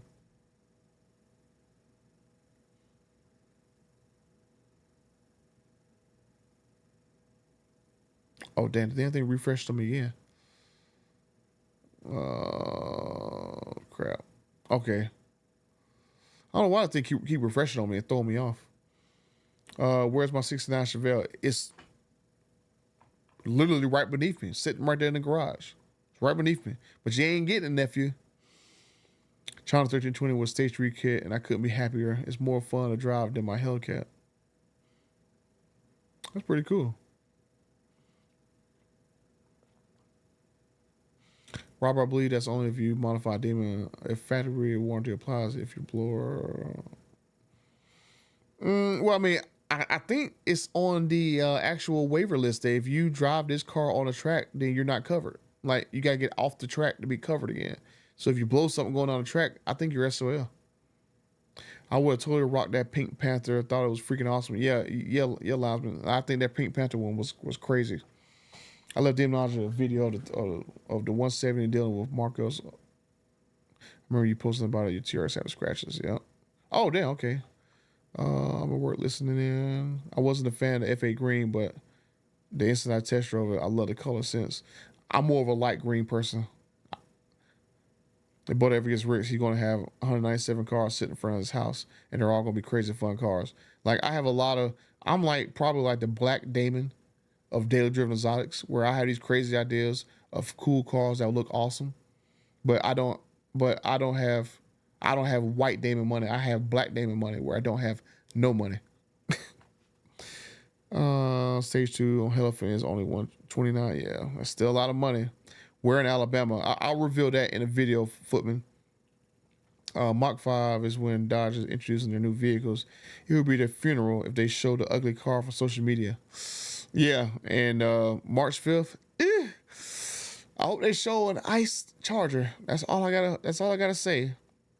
Singers were sweet. Which kid would have made a full-blown V8 to give it that sound? It was already so obviously designed for the Western market. And yeah, old playlist. The guy who designed cars for Audi, he moved over to Kia, and then the next 2 years, that's when the Stinger came out. And that's why Kia has a lot of great looking vehicles now, because that designer for Audi is now working for Kia. You should post a video to the man after the show wrapped up. Want to watch the whole thing tomorrow? Oh yeah, this will be up here. You'll be able to see it. Just update your current Hellcats. Some reason Dodge don't want to update the current Hellcats. MMC. Los Angeles, there are Hellcats for 150 and 200K in NC and SC. I saw 2 Hellcats. Oh yeah. Some of these dealers, they're dropping prices because they gotta get some of these vehicles out of here. Yeah, cats up at 80K. There's Dodge keeping 6.4 Hemi in the HD trucks. Appliance man, as far as I know, the 6.4 Hemi is going to stay in the HD trucks probably for like another year or two until the Cummins, agnostic engine comes that can do gas, diesel, natural gas. I think that Cummins engine going to be in every HD truck, but it's just going to take time for it to actually get made and put into a Ram truck. I thought Google was stopping that practice. There are still people who, Dano, are basically removing comments off of their dealership page. I just saw a year ago, like when I made that video about Rick Hendrick back in April, one of Rick Hendrick's minions He basically went and chatted to the guy who left the negative comment and tried to bribe him to remove the comment in exchange for helping him get a car. So these guys are coming through and trying to get you to remove it and they hook you up with a car to remove the negative comment. So, and I got all the screenshots to prove that's exactly what he did. Oh, my right foot is feeling really heavy. Need to go drive. I have 11 companies and Google or Yelp won't remove paid bad reviews. I tried 10 times. Well, I mean, I don't know, what kind of companies you have, MNC skateboards, but I know dealers have done this. Now, if either Google won't remove them, they'll go bribe the customer to remove them. But I know for a fact that Rick Hendricks dealerships, they will reach out to the people who leave them negative reviews and try to privately get them to remove the reviews in exchange for helping them get a car. Sneaky Dodge makes the losses hard to win because they aren't being specific. Yeah, so like I said, there's no mention of 149 miles per hour anywhere that I can see. Not one single piece of evidence that the Demon 170's top speed was 149 miles per hour. What did they do stage kit for 2018 Demon? Yeah, 2018 Demon, definitely getting stage kits because, as I said, those stage kits are all done from what I was told. They're just waiting until after the Demon 170s get all delivered before they piss off Demon 170 owners. Oh, Shaka, I want all the smoke, man. The attorney never hit me back. Well, Shaka, say no more. I'm gonna send a message to my buddy, my lawyer buddy, and let me see. Hey, you know what, Shaka? DM me your cell phone number, and I'll get him to message you, and make sure you send me the receipts to the damages on your car. You go and send me those receipts. Just hit me on DM and let me know how you want to send it to me, whether email, text message, whatever, and I'll send it right over to him, and he'll definitely crack some heads over there at Kernersville Dodge. Put a helmet in your TRX. I don't have my TRX no more. I had to sell my TRX. So my TRX is gone because I basically sold my TRX to basically invest in some land near my house. So I do have 14 acres of land that I'm sitting on. And before I actually build on it, I'm going to do some fun things with it. I just got to just find a time to do it. So I do have 14 acres of land that hopefully, if things go right, I'll be able to build me a nice little spot where we can do YouTube stuff there, have a nice little YouTube garage. And then I'm going to build a bunch of houses and stuff. So I have a nice little investment plan. I just need to have investment money. 149 slow nowadays. Someone got in trouble, I bet. Now the 149 Kager, that basically came from a guy who wanted to do the Texas Mile, and if you ain't doing 200 miles per hour, there's no point of doing the Texas Mile. What do you think of March 5th? Do you think there's gonna be gassing old Hellcat last call? Yeah, so MNC skateboards. I think on March 5th, they're probably gonna just show the I think they're probably gonna show just the Charter Daytona. Just basically show the production version of those. Because as far as I know, they have not made any test mules for the gas versions. So I think they're going to basically just show the Charter Daytona because there still is a garage door with that Foxhall logo on it.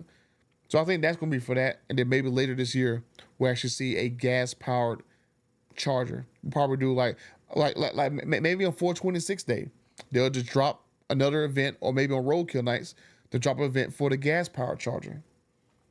But I don't expect to see just the three different Charger Daytonas, the 340 pack, the 440 pack, and the Banshee version. 149 RT will do that. Yeah.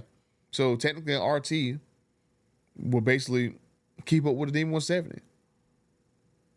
I bet the 170 is just juice of RT with a lot of bark and no bite. Hey, you never know. I don't have a 170, so I wouldn't know. Is there a stage kit for the 2018 Demon on Direct Connection? Perry, there's going to be one. They just, like I said, I was told that all the new stage kits are on hold until after the D170s are released from the plant, and customers got their cars. They want to release all these cars first, get them in customers' hands before they piss off all the customers that they're gonna make cars faster than the D170. Mark my words.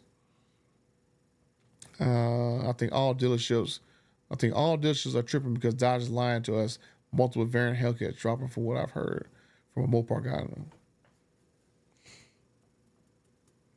Yeah, I mean, as far as I know, 6.2 liter Hemi's done. Like I think I heard that the production line that makes that engine is already gone. Like it's already making Hurricane engines.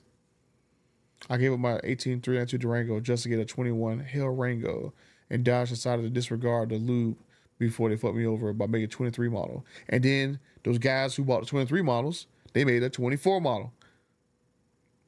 Hey, that's crazy, Shaka. You got screwed multiple times. That's wild. I'm on 2 of my challenges. Dang, skateboard, what have you been doing, bro? What have you been doing to your cars? Serious feeling like, oh damn, I'm like behind like heck. The coolie nice in that pit. Girl, did I even say anything to you? Golly. Yeah, 2018 Demons were limited to 168, but the race ECU will take the governor off. What do you believe a stage 3 kit will consist of? If you go watch my red eye, if you go watch my red eye 170 video that I did, like I think like a year ago, it'll tell you exactly what's all in the kit, because there is a leak from Dodge's Direct Connection website. There's a leak that I show in that video of everything that's gonna be in that kit. So you go watch that video, it is in there. Yeah, Mopar. Yeah, the $1 crate has the unlocked ECU. Yeah, Dano, bruh, same boat. I'm black rich. Hey, I'm black rich. Which crate engine is better? The 426 Elephant, the 426 Elephant one, because the 426 Elephant one is not a watered down 6.2 Demon engine. They basically had to water down the Elephant 426 down to a beat up 6.2 liter engine because they couldn't get it to pass emissions. So that's why I was told, I think like 3 years ago, that it was making a detuned Elephant, which I guess they just said detuned for another word for being a smaller Elephant. So if you were to get a Elephant engine, go grab the 426 one, because that's actually the actual big dog motor. Is going to have more power than the D170's Elephant. Lemma 64. Yep. Let's see. Here's a classic Mopar fun fact for you younger Mopar guys. The Scat Pack was an actual term to refer to a group of performance Mopar cars, not a trim or option package. That's very interesting. I did not know that, Footman. They should bring the power dollars back. I was looking on the Hellcat forum. Actually, one dealership basically brought power dollars back to get cars to sell at the dealership again. Yeah, Mopar, 14 acres. I got some room to grow. Like, I basically bought those acres. I basically traded my TRX in, used my money off my TRX to buy this 14 acres of land. And I want to take part of it and build me a nice little area that I can have like a nice little garage, do all my stuff in, and then build like a bunch of houses for other people. So hopefully I can get a little money in my pocket. Hey, what's up, Eric? How much for a shout out? Hey, Kuzi. You want a nice shout out? There you go. Nice shout out, Kuzi. We think about going with Volkswagen 37 inches. Ooh. TRX. I don't think there's not been a TRX that I did not like with wheels on it. Like I think pretty much any wheel on TRX looks great. I mean, even guys who had like 24s on the TRX, I think they look dope. I think it look real cool. Wife has a Challenger GT. We live in Alaska, and I have a Grand Cherokee with a Hemi. And then I think I found a Mango red eye wide body of my dreams. Crazy to get a red eye in a 5 month drive state. I assume you mean in a 5 month dry state. Well, I mean, hell, if you like the car and you can afford to get it, you might as well get it. Man, I can't believe it took me like almost an hour and 40 minutes to read through all these chats. But yeah. But since now I'm at the end. So yeah, basically what I want to say for this live stream that I was trying to get into, I want to make sure I read everybody's comments first, just so I can be appreciative. So yeah, I was trying to have this video out about Arrigo Dodge, and I got caught up in some stuff. So I am in play to get a particular Dodge car, which I'm pretty sure a lot of you guys can guess exactly what kind of Dodge car it is.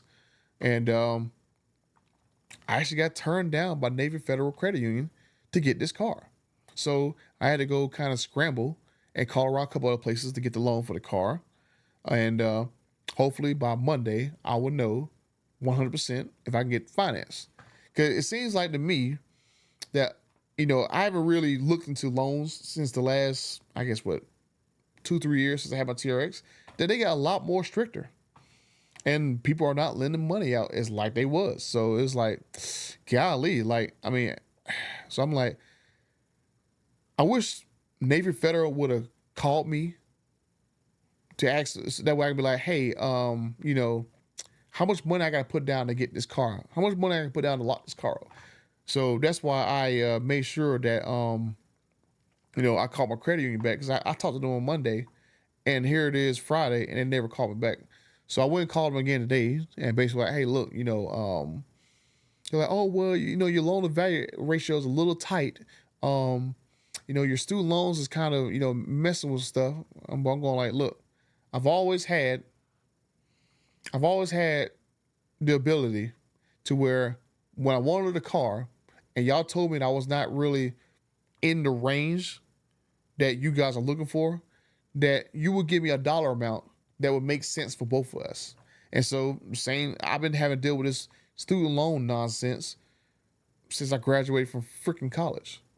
For some reason on my credit report, my student loans show up like 30 times. It's like essentially what it did was, for some odd reason, every single month I went to college is a different loan. So if there's like a missed payment, one single missed payment, it'll show up 30 times. And that drops my score. So my score will go wildly swing. And so I don't know why they did this nonsense, but I have literally 30 student loans on my credit report. So I've always told companies every time I got a loan, hey, look, this nonsense, even you guys see there's something wrong with this, right? I get a loan from 10-1 to 10-31, and that's a loan. So I think what I'm gonna do after this nonsense, especially this particular time, I'm pretty sure I'm going to go consolidate them so I can fix this once and for all. I mean, I have 3 degrees. So, I mean, I graduated with 3 degrees, with 3 college degrees, basically in, I want to say about 28, 29 months. I got 3 degrees because even though I can't really talk that great, I have like a photographic memory, so I can remember a lot of stuff. So that's why we see videos. I can recall a lot of information, and I do a lot of research. So most of my college classes, I tested out a lot of them. And me doing YouTube, like if somebody would have told me 20 years ago that I would be doing YouTube like this, I would have told you you're crazy, because I never used to talk like that. Like this is the most I've ever talked my entire life, the last 3 years doing YouTube. Before that, I'll go walk around and be Silent Bob, like literally 20 years of my, well, really about the first 30 years of my life, I rarely talked. So it's already kind of odd that, I'm talking, and it's really odd that I talk so much now making videos. But obviously I didn't really talk that much because sometimes I have problems getting words out, because I had a very bad speech impediment when I was young, and growing up in my neighborhood, they don't really have opportunities for someone to like me to go through speech classes. So I had to kind of just get to a point where my words got to a point where I can actually speak better than I did. Because when I was a kid, that's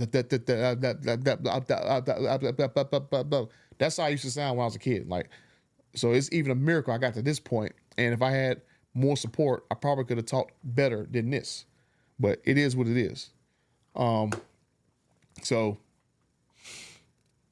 Navy Federal has changed their policy on car loans. Yeah, I guess so, Perry. Like, I wish they would have called me.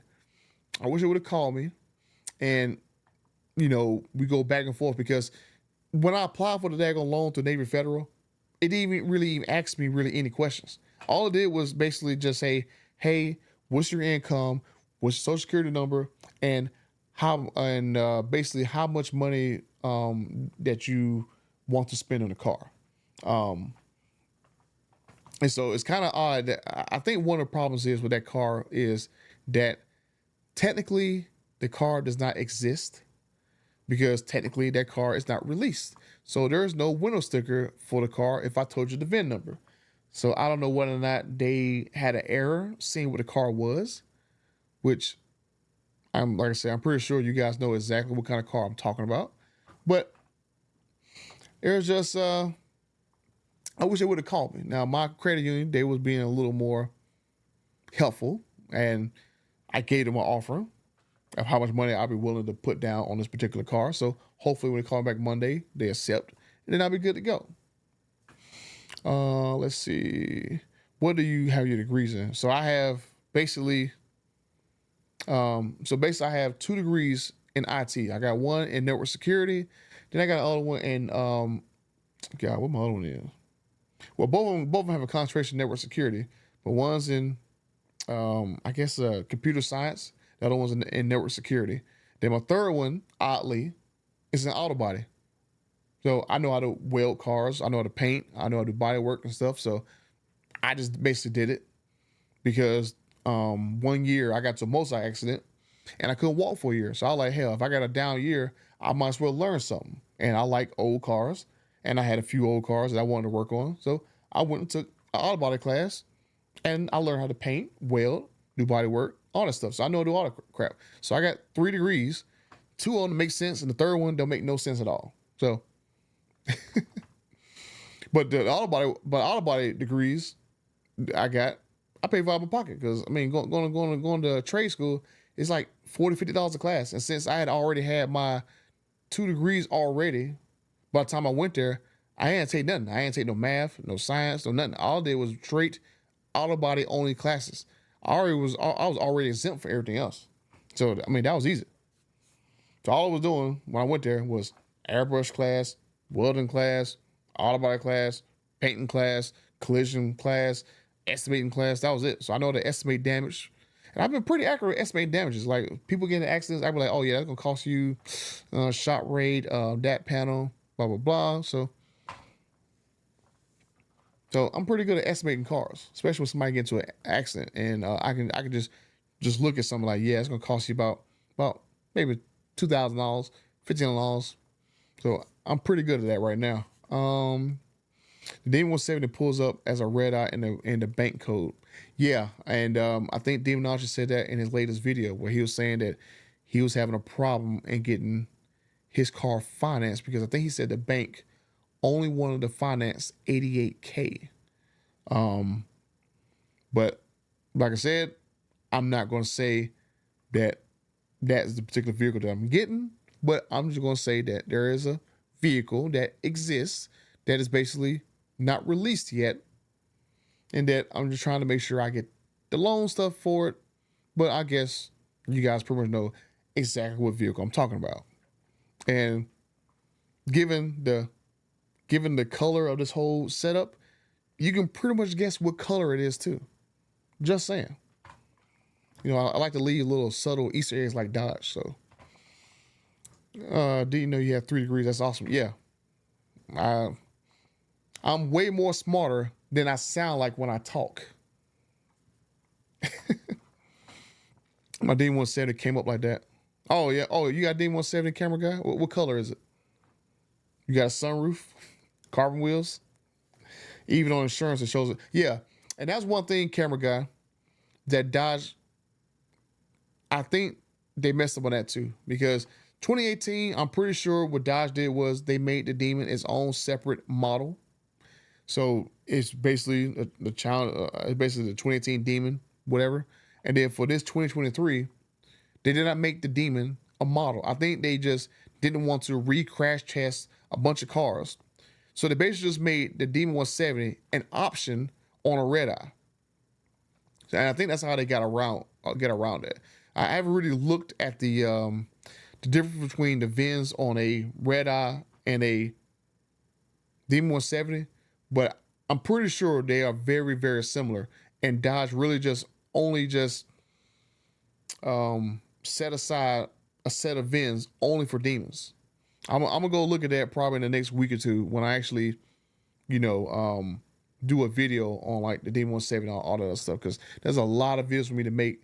It's just that I got so much stuff that I'm doing in the background, like especially after the whole Soldier story.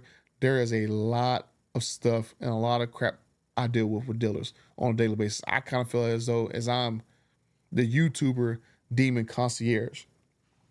Dang, I forgot to send Concierge some paperwork today.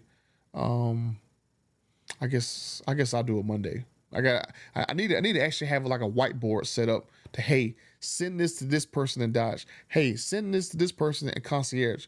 Hey, reach back out to this guy about the situation with his car. Hey, contact that owner of that dealership group and see, hey, if he can fix the situation. Because it's kind of crazy that even though, I mean, let's face it, I got a very small channel. I only got 30,000 subs. Like OC Motivator, I think he got 60-something thousand. TK Garage got over 100,000. Demonology, I know he got a lot of subscribers. I know Race Direct got like 200,000 subscribers.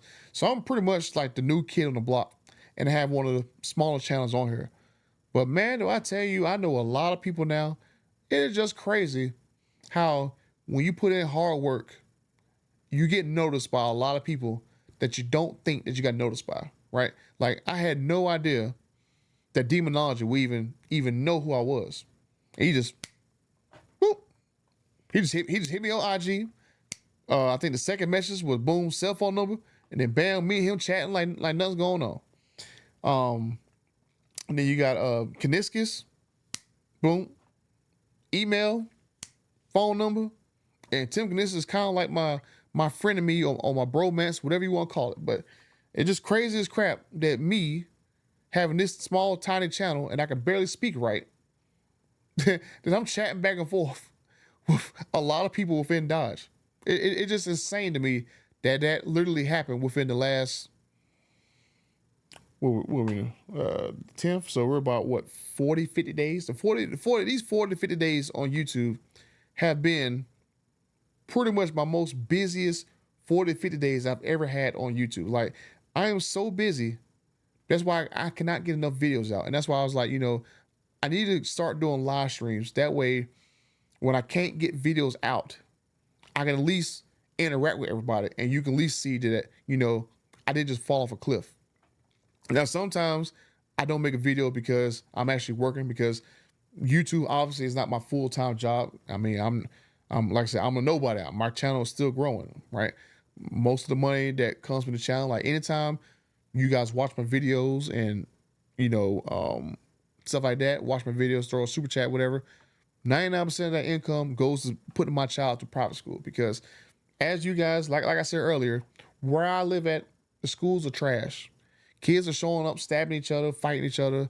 Every time my little cousin comes over here, he got a little scratch on the side of his face, whatever, because little kids are fighting.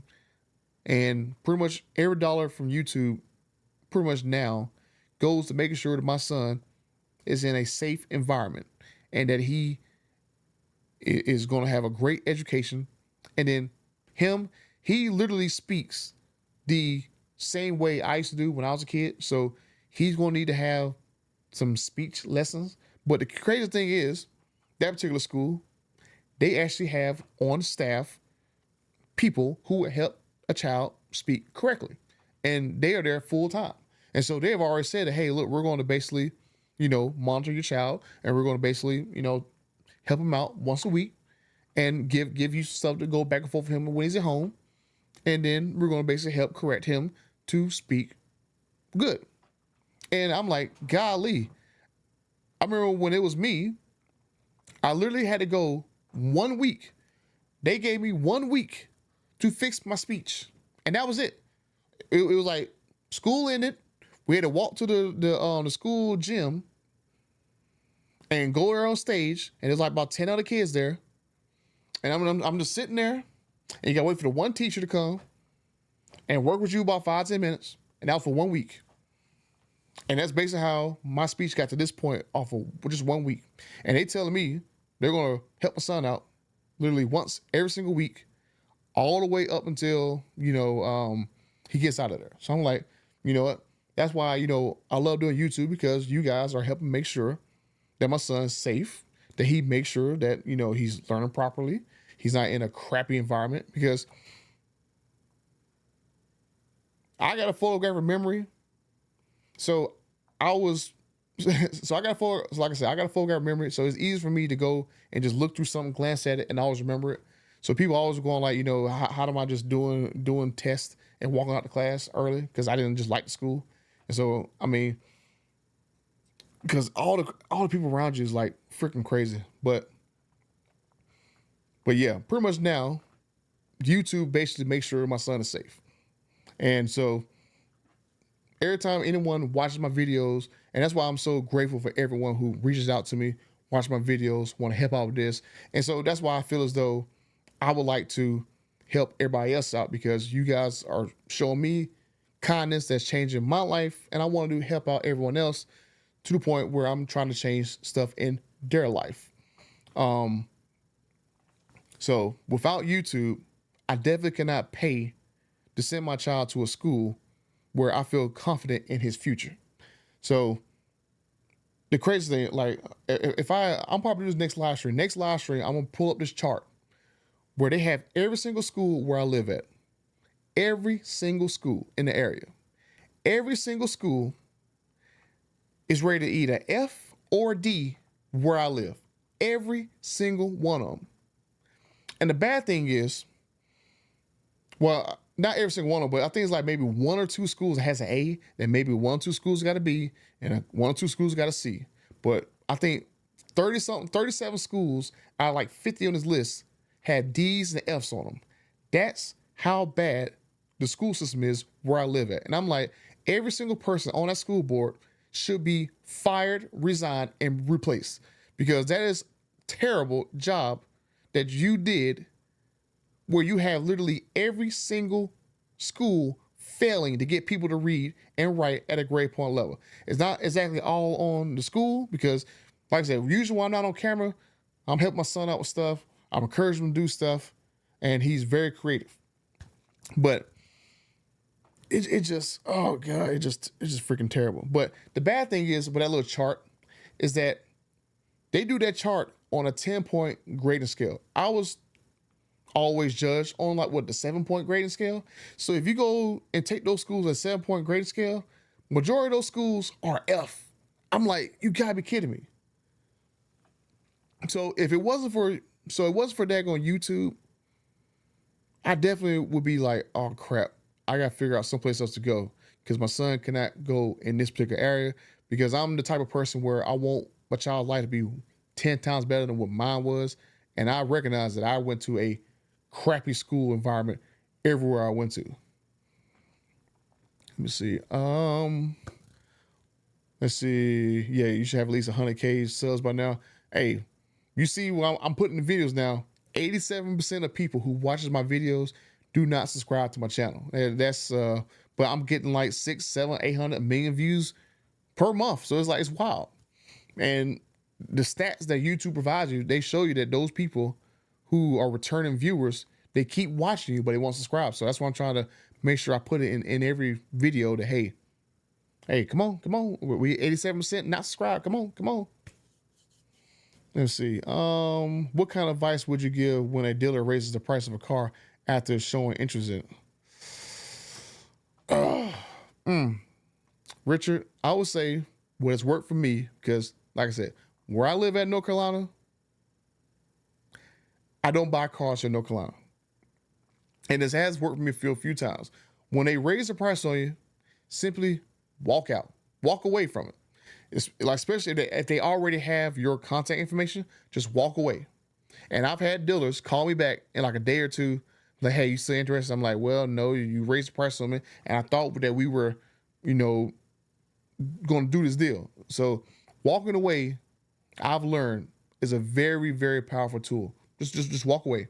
Don't try to negotiate with it. Just walk away, because if you show that your interest in that car is higher than their interest in getting your money away from you, I think you're gonna lose on that. And it's never really the end of the boat, because you can always find another car.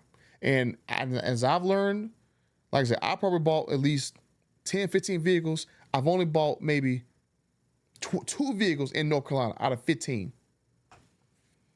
Every other vehicle I bought, especially every Dodge vehicle I bought every single Dodge vehicle out of state.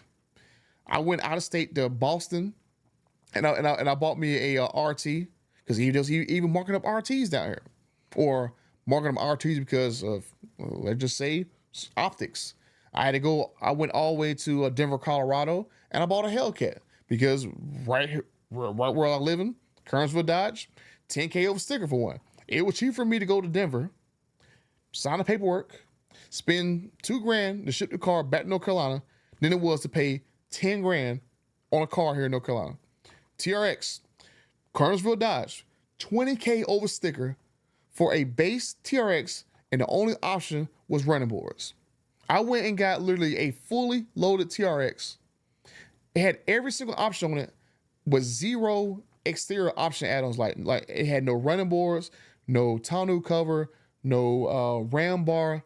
Like I did not do a zero add-ons on the exterior truck. I got every single tech and interior option, and it was still cheaper than going to Kernersville Dodge and buying a base TRX with zero options but running boards. Like crazy. It's a shame that anyone has to go outside of state lines to get a good deal on a vehicle. And here in North Carolina, like I said, it just terrible state to buy cars from. And a lot of guys, when they buy cars from the state and they wonder why stuff happened to them, I'm like, there's a reason why I don't buy cars in North Carolina. And there's a few people, and one of you guys are here in the chat, because I saw your name pop up. I'm not gonna say your name. I saw your name pop up, and as soon as you told me that dealership name in Charlotte, I knew. I was like, yeah, they all suck. Oh, what's up, Demonology? I see you pop up in here. I was just speaking bad about your Demonology. I was I was telling them that, hey, you had me on like speed dial, just in case that dealer that you got your Demon 170 from, just in case they got a little froggy, I might have to check them. But yeah, and I was telling them, Demonology, I definitely got to start text messaging you. That way I can figure out, if I can come to your event that you're going to have, because I would love to get some seat time in your Demon 170 or your 2018 Demon. I don't know what all cars you're going to have there, but I'd love to get some seat time, because I kind of revealed to all those guys that there is a particular car that is not released yet that I'm trying to get the loan for. So hopefully I know by next week when that's going to happen or not. But yeah, I'm definitely gonna message you once I find out what's gonna happen with the Soldier and taking delivery at Jay Leno's garage, because I've already been invited out there. I just don't know exactly when it's gonna happen. Bro, I'm the same boat with private school, but it's worth it. Yeah. Like, the school system where I live at is horrible. Like, one of the schools, now I got a cousin. He basically is like TK's garage, but he does all his stuff about local drama. And freaking school right on the street from me. These kids are like, they're freaking 5 to 15. Kids threaten to shoot up the school and stab people at school. Like, I'm like, nah, nope, not doing that. Nope, sorry. And that's down the street from my house. Like, it's literally 2 blocks from my house. No, sorry, not doing that. Nope, sorry, I'm out. Hey, King Justice, thank you for the $2. I really appreciate that. Like, every dollar that anybody sends me, it goes to a very, very good cause. I don't just buy crap and from my YouTube money. I do all that crap with my actual, IT job money. But every YouTube dollar basically helps make sure my son go to school, and then hopefully I actually grow my channel more. Then they actually help me bring more stuff on the channel, because there's a few things I do have to kind of reveal that I'll do in a second. I want to make sure I don't get too far behind. Oh, thank you, Lime. $20 for school bucks. I appreciate that. That's basically gonna be like my son's book bill. Hey, what's going on, Eric? Let's see. Oh yeah, Demon, don't buy it.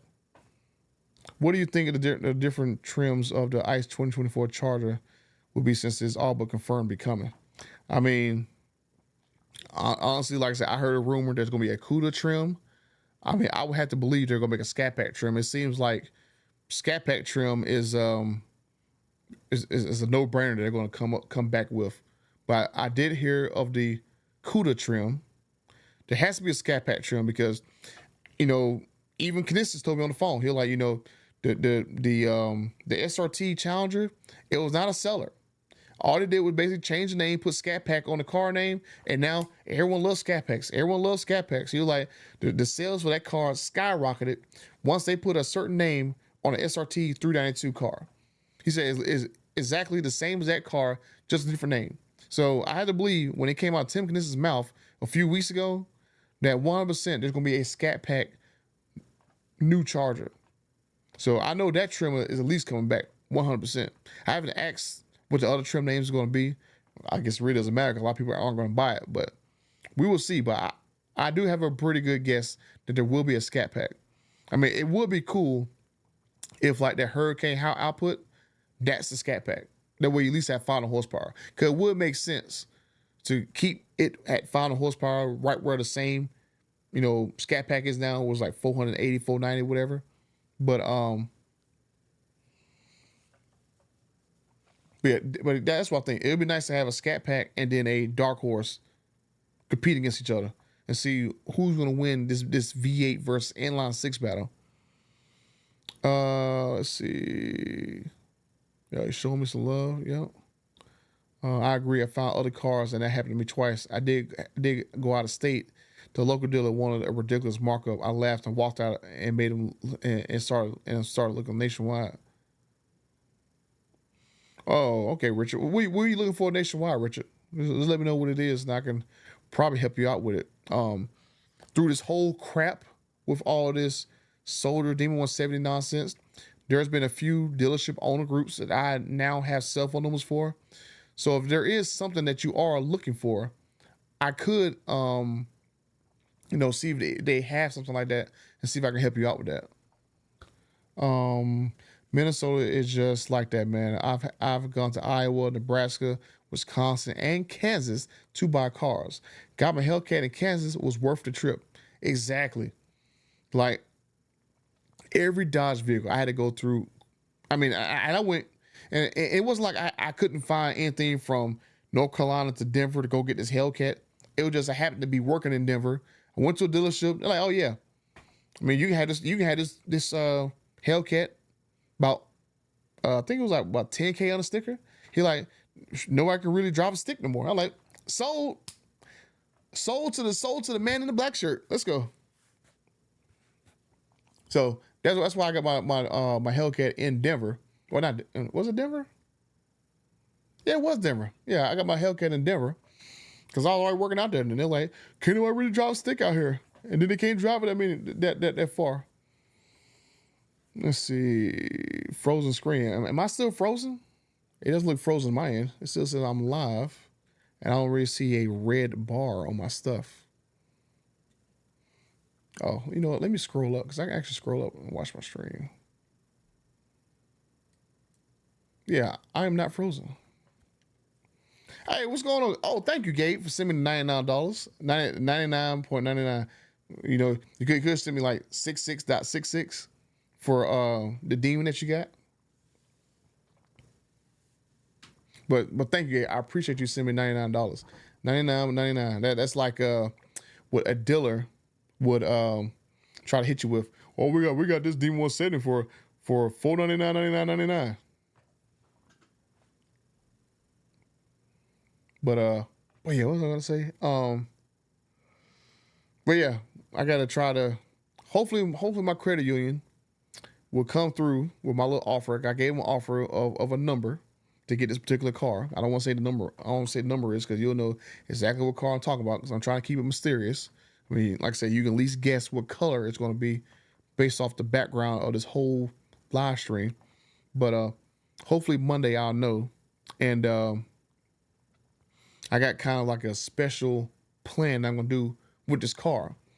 So I think what I'm gonna do is I'm gonna basically see if I can take it around to a few places, see if I can go and take it across countries and see if I can get some nice signatures on it, especially for all the people who helped get the soldier his car back. So you guys already saw that I tried in a video to kind of convince Mac Hake to let me get the soldier's car, the soldier's Demon 170, because I wanted to get pretty much everyone to who was involved with the situation to kind of sign the car, because we've never seen a situation where Dodge will actually publicly denounce dealership and then actually strip a car from a contest and then actually go through and put a car through a special process costing them, well, the Jailbreak program, what, $30,000? So it literally cost Dodge $30,000 out of their pocket to basically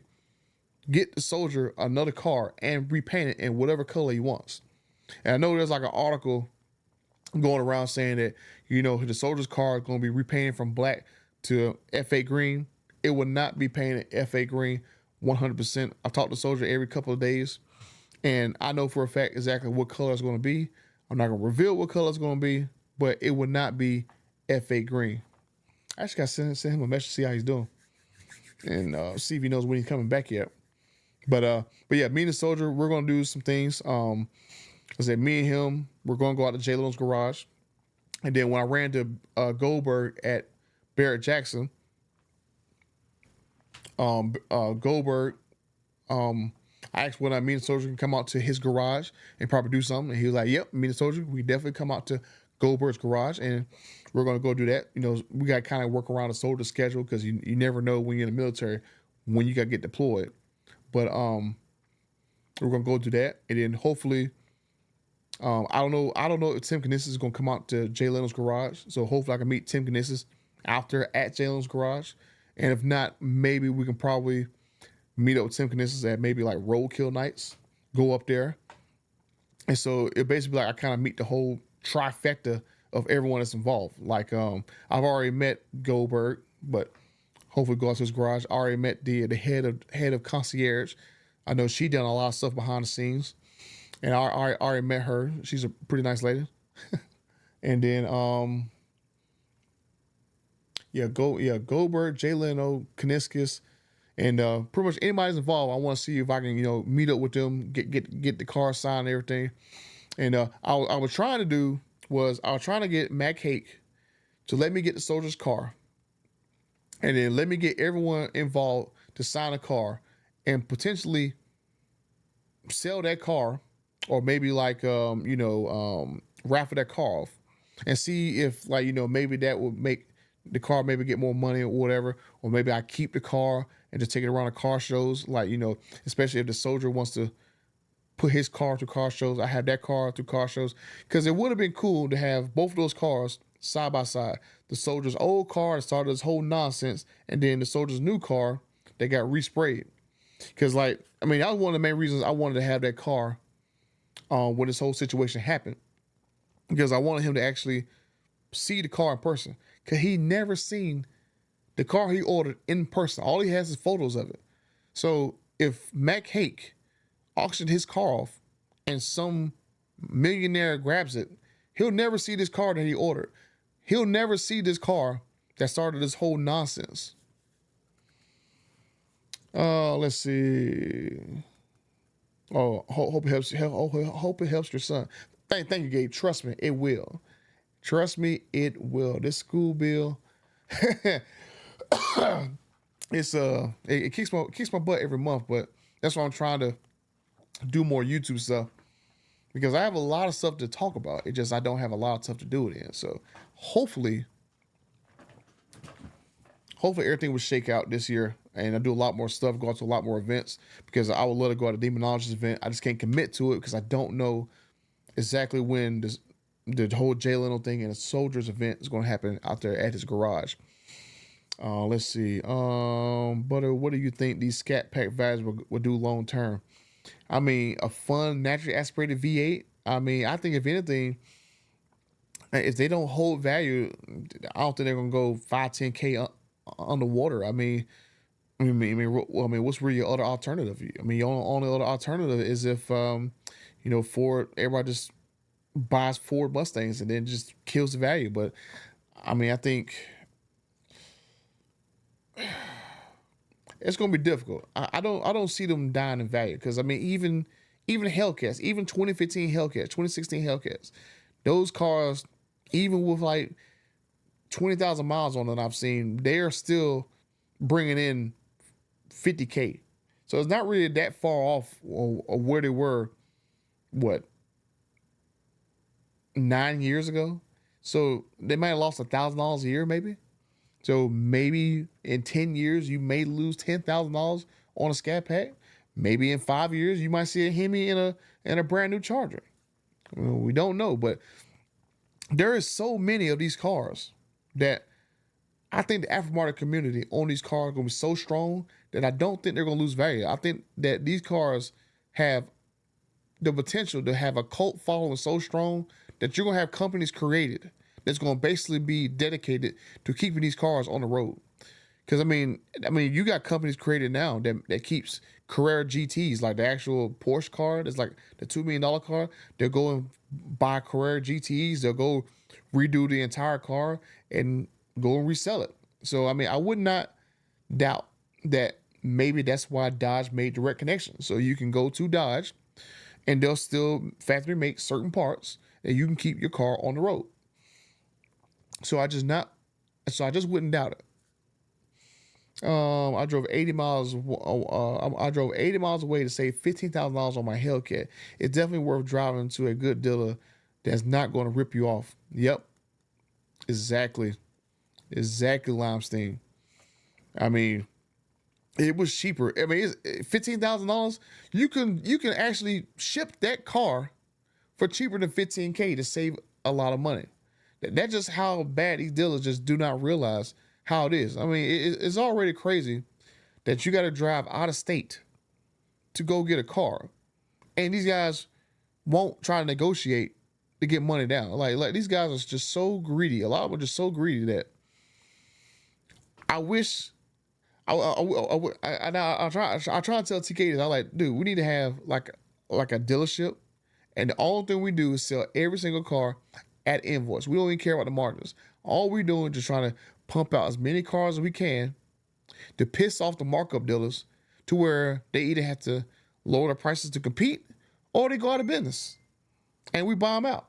So I wish we could do that. Oh, he's at a racetrack. Let's see. I just caught those Volts and 22-inch wheels with General Grabber tires for $3K for the TRX. That's not a bad price. $3K all in. That is not a bad price for some TRX wheels and tires. I'll send you an email. I'm hesitant to say it on a public forum. I appreciate the advice and don't want to inconvenience you. Yeah, I mean, you can send me an email or you can basically, Richard, you can send me a DM. You can hit me up at Butter the Insider. And trust me, I know a lot of dealerships now. I mean, it doesn't matter what it is. It doesn't matter if it's a Dodge, a Ram, a Jeep, whatever. Like, I know a lot of dealerships right now. I mean, I've even helped people get, I've even helped people find Mustangs. I help people find, I just helped one of my buddies find a Bronco. So I'm going to hit you up, Butter, when the special edition Mustang comes out soon. Yeah, I saw that. Yeah, the special Mustang. Like, I'm pretty sure that's gonna be sometime in the next couple months. I mean, I would love to see it because that's why I'm not really trying to rush to get my dark horse, because if that special Mustang is supercharged, I would love to get one, and I think that'd be awesome. Like the dark horse Mustang, it's a cool car. When I was at Barrett Jackson, I went and did a thrill ride on one, and that guy had me all over the seat, doing all the crazy little turns. And that thing, it has enough power for what it is. It's a pretty fun car to throw sideways at only 500 horsepower. I can only imagine if you throw in another 200 horsepower or maybe 300 horsepower and it gets way wilder. I can only imagine how crazy it's going to get. But, okay, I got any comments? No. Yeah, I love it when dealers say they don't negotiate. That tells me that they do negotiate. I never paid asking for any vehicle. Yeah, Shane. Like, I mean, I seen a lot of guys. Well, not a lot of guys. I seen a lot of these dealers, especially with these Demon 170s. The guy ordered the Demon 170, but last year he told the dealership that he's gonna pay 90K over, 100K over, whatever. The car gets there, and now the bubble for the Demon 170s have popped, and now Demon 170 values are between 40 and 60K over sticker, and so that dealer, they're trying to hold that Demon 170 hostage for, let's say, 90K over sticker. And they're going like, well, the values of demons done came down. Are you going to renegotiate? They're like, nah, we're not going to renegotiate. You said 90K, we're going to hold 90K. And if you don't sell, we're going to keep your deposit and we're going to sell this car for like, $90,000 and keep your deposit. And we're going to make more money on this car. Blah, blah, blah. Well, one of the dealers thought that crap. And me and TK, we worked in the background and apparently that's not the case. So they gave the customers money back and they took a loss on the car. They actually sold, I think, for maybe 50, 60K over sticker. So they didn't get their 90 and they lost, I think it was a 20K deposit. So it's just crazy. These dealers, we don't negotiate on demons. Yeah, you do. You're just trying to hold out until you find a sucker that's willing to pay 90K over. I always ask for corporate coupons when buying a new car. Dealers get these from Corp when they sell in volume. They can use them as they wish, usually worth $500 to $1,000. That's a very good thing to know, Shane. I definitely need to know. I'm definitely going to ask that when I get this car released and ask the dealer if they have any coupons.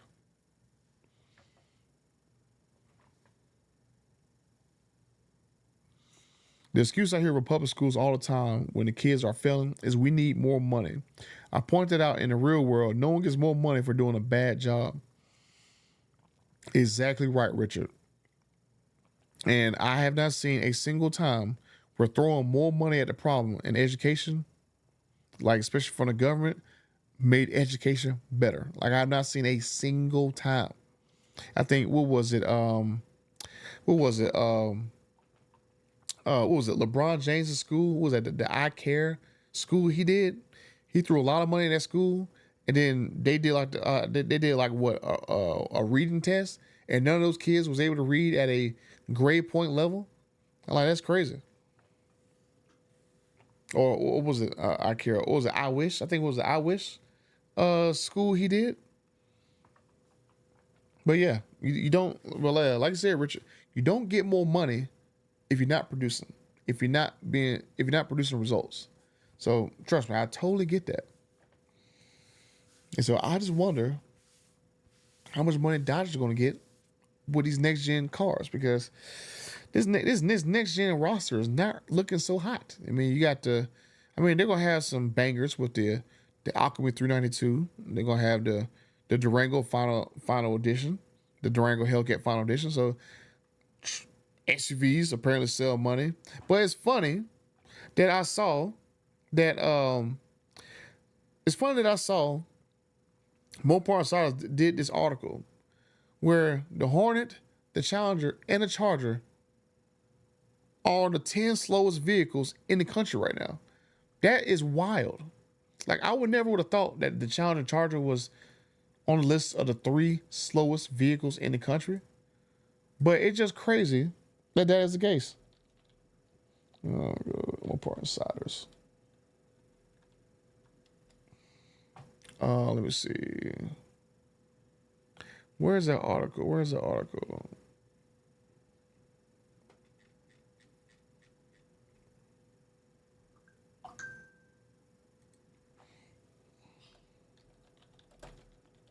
me see if I can type in Hornet slow. Would it pull it up?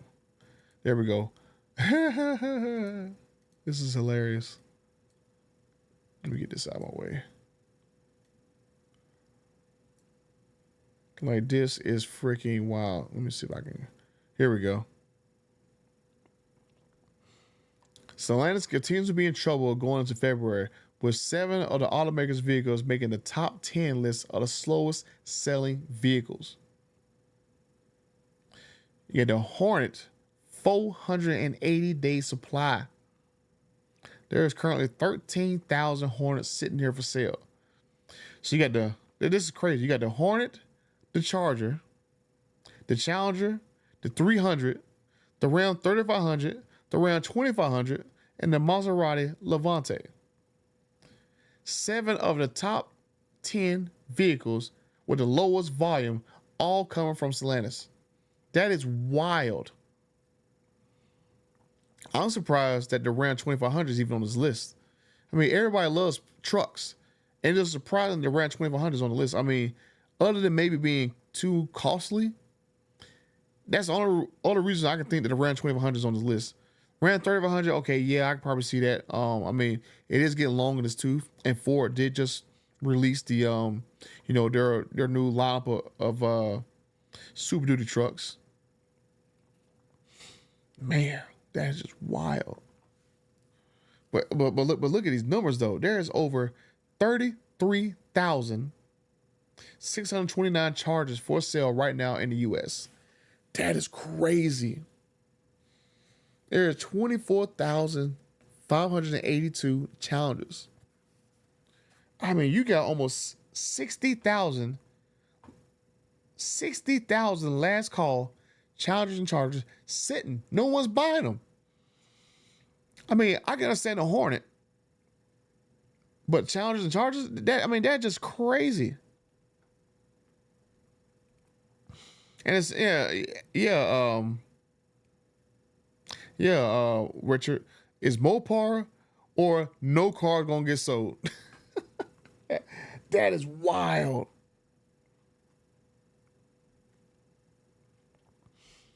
Craziness. Man, that was wild. I saw that list. I'm gonna make a video about this. This is crazy. There are so many cars for sale, and that's why I'm kind of going like, it really didn't really make sense for Dodge to just make so many of these cars for the last year. And that I wish what they would have did was they should have just made no super stocks, made no King Daytonas, made no Black Ghosts, make about 6,000 to 7,000 Demon 170s. Make so many Demon 170s that you intentionally drop the value of those cars. You don't even call it Demon 170. You could have called it the Angel. Like Dodge shouldn't even use the Demon 170 name. They should have called it just the Challenger Angel, and just made make 10,000. Make 10,000 Challenger Angels, and just drop the value, because there's gonna be so many cars available that these dealers, they cannot get $100,000 over sticker. They couldn't get $250. They couldn't get $350. They couldn't get $450. They couldn't get all this extra money. They would have had to have dropped the cars down to MSRP in order to get these cars out the door, because there would have been just so many of these cars that everyone would have benefited from them being just cheap. So I mean, I just wish Dodge would just drop that whole sticker pack stuff and made like 10,000 Demons, Angels, whatever they want to call it, or they could call it Avengers or whatever. I think that would be like a way better solution for right now. That way, every single person, well, not every single person, but there would have been a lot better chances for people to get a Demon 170 right now. I mean, could you imagine right now, 3 times the number of Demons on the market right now, how bad these market values would tank? 3 times the number of Demons right now? Like, that'd be wild. Let's see. Do you think the Demon 170 with carbon fiber wheels will continue to command a higher value and collectability? And I'll say this, Gabe. I was told specifically that the reason why those wheels are not in a box is because of collectability. Because that option is going to be so limited and rare that with that option on the window sticker, those carbon fiber wheel cars are always going to command a premium over all the other cars. I mean, legit. I mean, that's going to be. I think that's going to be like your. I'm not going to say Hemi Cuda, But that's going to be what is going to set apart those cars from everyone else. I mean, it's going to be cool to have those 30 something cars in the jailbreak program, but it's going to be hard to get those cars, those 30 cars in the jailbreak program. Well, I know one of them you're not going to get because the soldier ain't going to sell his. But those other ones going to be hard to get. And those carbon fiber wheel cars, I think those are always going to be the most valuable ones on there because, I mean, heck, they're carbon fiber at the end of the day. I mean, I would have loved for them to put them in a crate, but I was told specifically they was not going to put those carbon fiber wheels in the crate because they wanted the wheels on the window sticker. And this is just my personal opinion. I think they did not put those carbon fiber wheels in a crate because there are so many guys who kept their crates for their 2018 cars that Dodge now want the values of those demons to tank because someone just simply kept the box with the carbon fiber wheels in the box. Because, I mean, there's a lot of guys, they'll hold on to their 2018 crate and then they'll just sell the crate several years later for $5,000, $10,000, $15,000 so they get some extra money because they kept the box. And imagine how much money those crates would have commanded if they would have had carbon fiber wheels in them. So I can understand Dodge's position on that. But with this whole 149 mile per hour controversy, I think if anything, Dodge need to make a new crate and not put the carbon fiber wheels in the crate, but basically put like a set of 2018 Demon wheels or maybe a set of Red Eye wheels in them, and then put an unlocked race ECU in that crate and have people sign a brand new waiver to say, hey, this unlocked race ECU and those wheels in that crate, these are the only two combinations we approve to be used with this race ECU. Sign the waiver, and then if you want to have an unlocked race ECU on your Mickey Thompson tires, that is on you. But I think that's what Dodge honestly should do now, because it's like the D170 Achilles heel right now is at 149 mile per hour limiter. It's basically like a TRX, a Trackhawk, and a Durango Hellcat is based about the same exact vehicle. They use based about the same exact parts. But the TRX is the worst version of those other two vehicles only because that speed limit is rated like 118, and those other ones can probably go to like 150, 160. And that's one thing that hurts the TRX. And it's like, it kills me sometimes. I go on my TRX, 118, 392 pass right by me like I'm standing still. Like 392 Durango, flying right past me. That's the only Achilles heel in the TRX and the only Achilles heel in the Demon 170.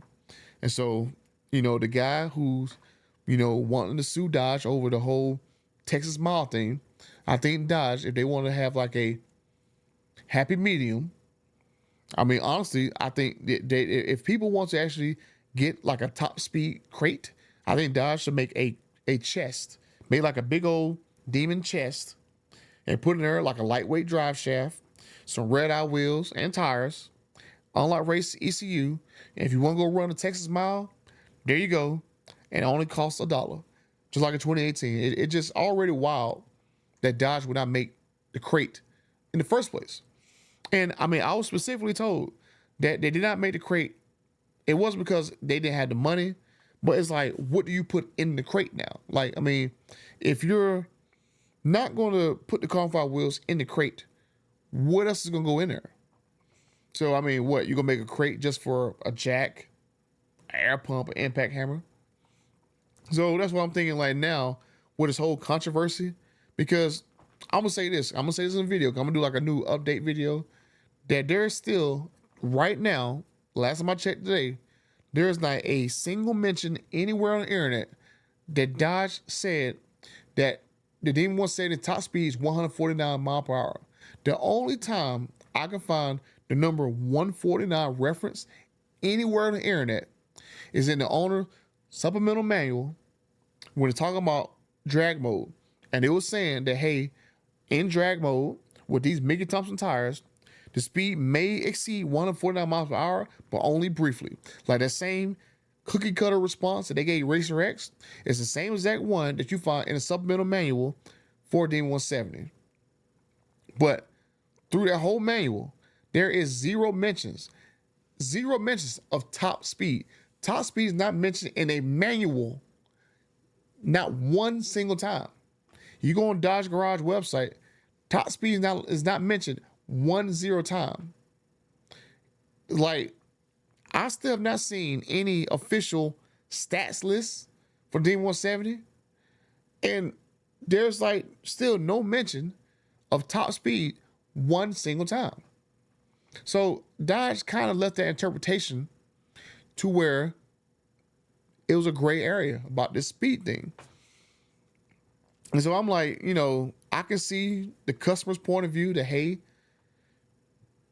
this 215 miles per hour, it was on Dodge Garage website because Dodge did admit to me that 215 miles per hour was a third-party article that somebody linked on their website, and they never told that publication to fix it. And that was the only mention on their entire website of 215 miles per hour. And Dodge admitted anywhere, like I Google searched all kinds of places, not a single time 149 miles per hour was mentioned anywhere that I can find.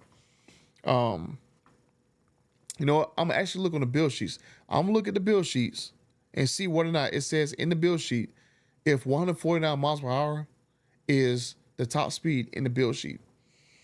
But I mean, if you know from 2018 that inside that crate there is an unlocked race ECU, and the Demon can do over 200 miles an hour, it's not far-fetched to believe that a 2023 Demon 170, which is supposed to be way better than the original in every means, would not do at least 200 miles an hour. And then it's 100% on those Mickey Thompson tires.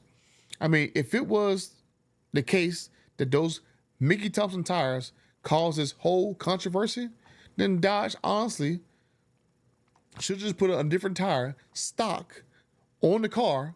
That way they can unlock the race ECU and then sell maybe in the direct connection store those carbon fiber wheels.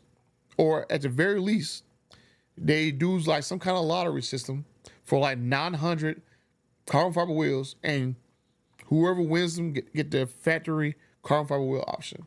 Or if you wanted to have those carbon fiber wheels and those Mickey Thompsons, everyone on that wait list should have got their cars delivered without those carbon fiber wheels, and then down the line, sometime in 2024, you just get those wheels directly from the manufacturer.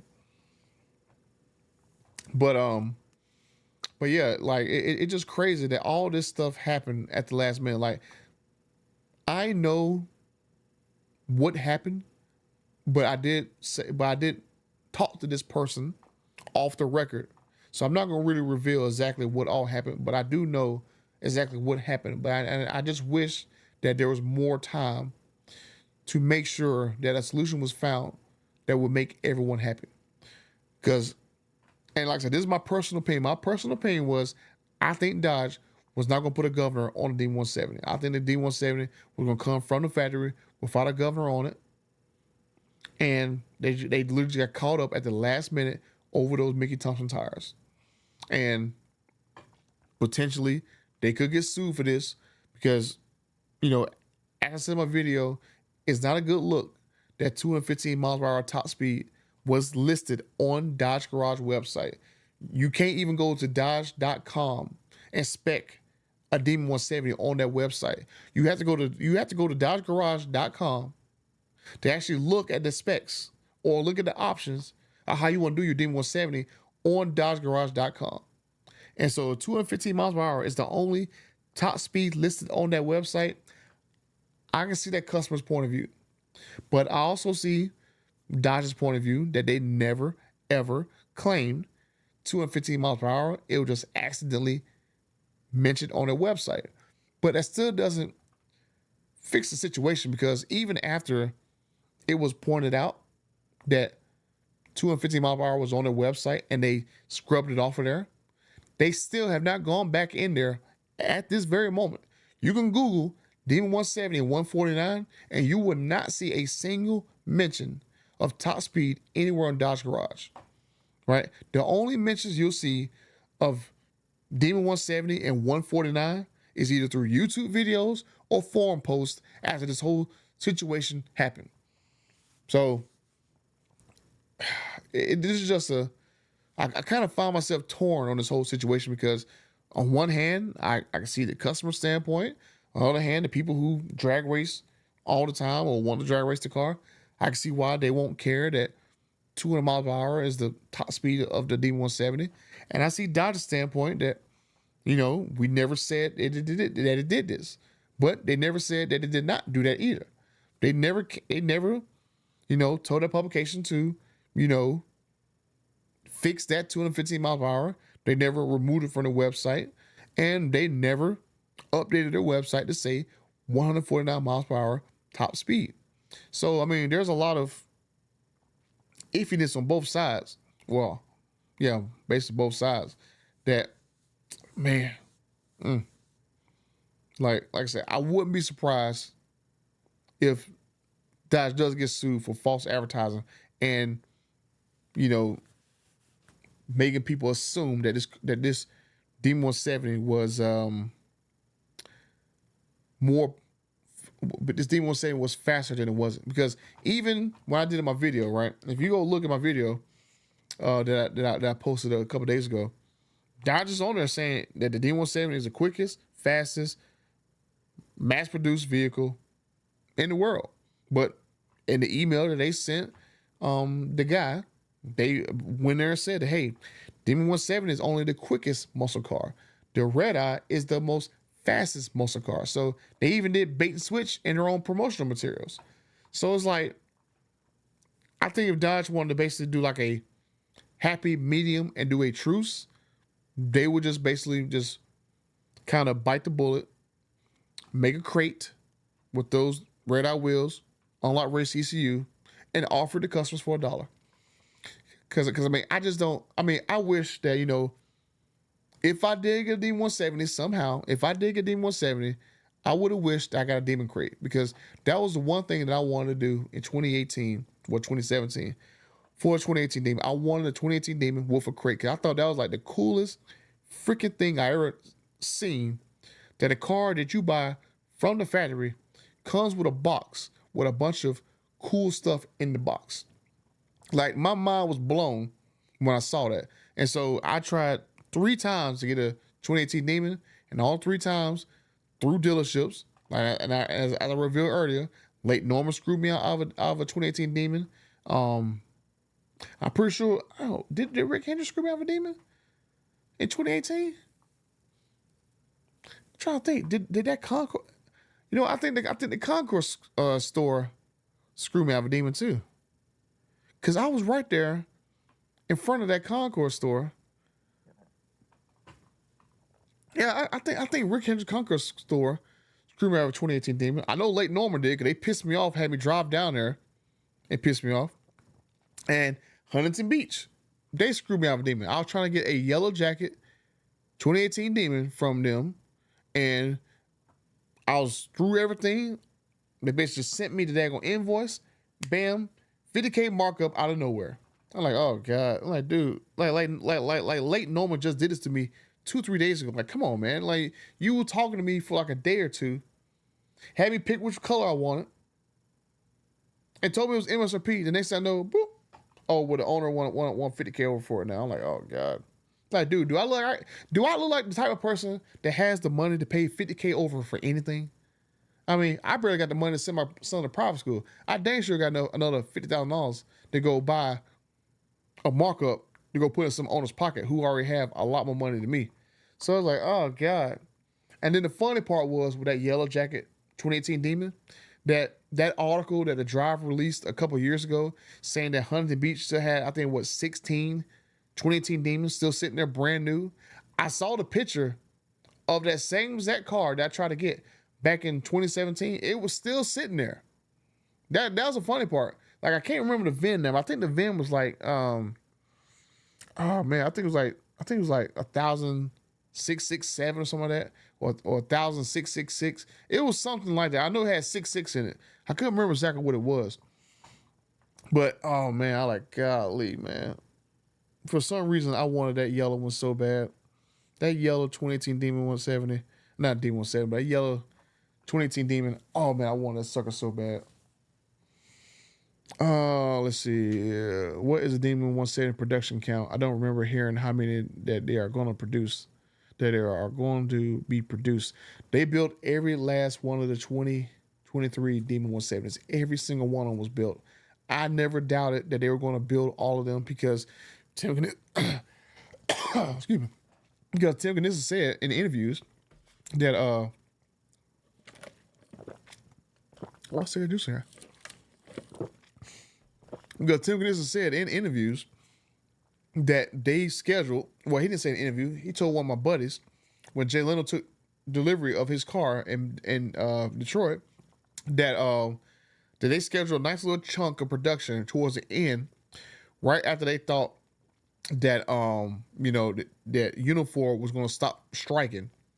So I knew that even if Unifor did a strike for a few months, that Dodge already built like a nice little chunk of production time for them to knock out a bunch of cars. Because at one point in time, I mean, they only really needed to build like maybe 40 to 50 cars a day to meet meet demand. So they was cruising at the end. But yeah, oh yeah, I don't think I ever told the story. Come on, listen to me, Linda. Listen. But I'll go ahead and tell you guys the story of the last 40 Demon 170s. So Dodge did not know if they could build all the cars. So Unifor basically on struck for like what, a day or two, whatever. So the strike is over. So now Dodge like, oh wait, okay, now we can build 40 more cars because if you guys remember doing the horsepower locator, you go look on there, they only released like maybe 2,000 units or 2,700 units. They still had a few hundred cars that they just held back from the allocation pool because they didn't know whether they could build those cars, and they didn't want to basically schedule those cars and then no one builds them, then no one gets their car because they couldn't build them. So once they learned that Unifor was not going to strike that long, and they basically ended the strike real quick, they put those orders back in the system. But the problem is, since they never assigned those orders, they could not go and just assign to any dealer. So that's where you got the whole contest for the 20 days of horsepower contest came from. They had to basically make a contest in order to allocate those last 40 cars. So that's why you seen out of nowhere the 20 days of horsepower gave away 2 cars a day, and that's where Knizzle took a car from the contest and gave one of them to the soldier.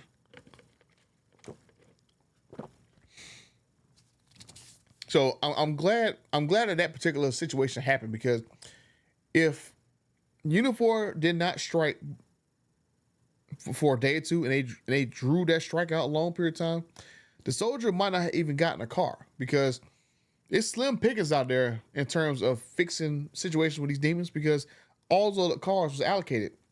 So I think the soldier would have been short if it wasn't for Unifor having just a short strike and then that contest was running. That it just made it easy that Dodge could actually find a car, like legit find a car that no dealer could cry about. And then there is no way that a dealership was going to cry and complain to Dodge to, hey, you can't take this car out of this contest. Hey, that's ours. Yeah. We're going to sue you. There is no way a dealership will have the balls to go sue Dodge over this demon for the soldier. Like, could you imagine the PR nightmare that a dealership would have had if they would have sued Dodge over stripping a contest to award a soldier whose car was taken from him on Christmas? Could you imagine the public backlash and how bad that dealership group would have looked? I think it would have been such a huge backlash that would have made national news. It definitely would have made national news, because it would just literally show how greedy the dealerships are And that public backlash, I don't think that dealership will live it down. I mean, it's already crazy all the stuff happened with Mac Hake dealership chain. And I talked to some people there. They're like, it's finally starting to die down. That they still get calls about how people are disappointed about the whole situation, and people are just starting to tell me that now they're like that it's starting to go back to normal over there, to where they ain't got as many calls and stuff like that going on. But um, ouch. But yeah, that's basically how the 20 days of horsepower contest happened, because Unifor did not have like a long strike, and Dodge had to figure out a way to allocate 40 remaining cars. So that was basically how the soldier got his car, and I'm glad that I'm not gonna say that Dodge did not think of this before me, but I did put out there 2 days before it happened that, hey, you should strip this contest of a car, because these dealers do not deserve extra allocations for treating the Brotherhood like crap for like, what was it, for what, several months at that point, marking cars up $100,000, $200,000, doing bait and switch tactics on people, selling cars underneath people. Like, it was already insulting that they had a contest, like a contest to sell the most cars, and that a lot of these guys, they dropped the markups down. That way they can actually move units, and then they basically move units. That way they can actually win another D170 in a contest, and then once the contest is ended, some of those dealers raise their prices right back up. So it's like, oh god, we're gonna award these guys with Demon 170s. Like, honestly, I would have thought that a way better solution would have been to do like another 25-8 contest, to where like you have several influencers, and then everyone got to go and basically submit their little reason why they deserve the 170 nonsense, yada yada yada, and then you had like 40 winners, and then boom, they pick whatever dealer they want, and then bam, that's where 40 cars go to. I think that would have been way better than awarding the shadiest dealers in the country for like over a year more Demon 170s that they can screw customers with again. Like, this whole stuff with dealers just really just rubs me the wrong way. And I wish I could make more videos about them, but some stuff that I make videos on, these are like ones is like, I actually can, I got so much information that there's like no way the dealership can weasel out of it. And then some stuff I can't make videos on, so some stuff I'll pass on to TK or whatever. And TK, he gets so many people reach out to him, and it's like crazy. It's just crazy how bad these dealerships are. Like, it is wild. Like, some of the stories you guys would not believe, from people getting their cars taken from them, and then like their cars are gone, and then the dealership is like finagling them for so long, for like 2 or 3 years, and they still don't have a car. I mean, that's how bad some of these guys are. And I'm hoping my buddy, who is a partner at his firm, I hope he 100% makes his little arm of his firm that's 100% dedicated to suing dealerships to hold them accountable.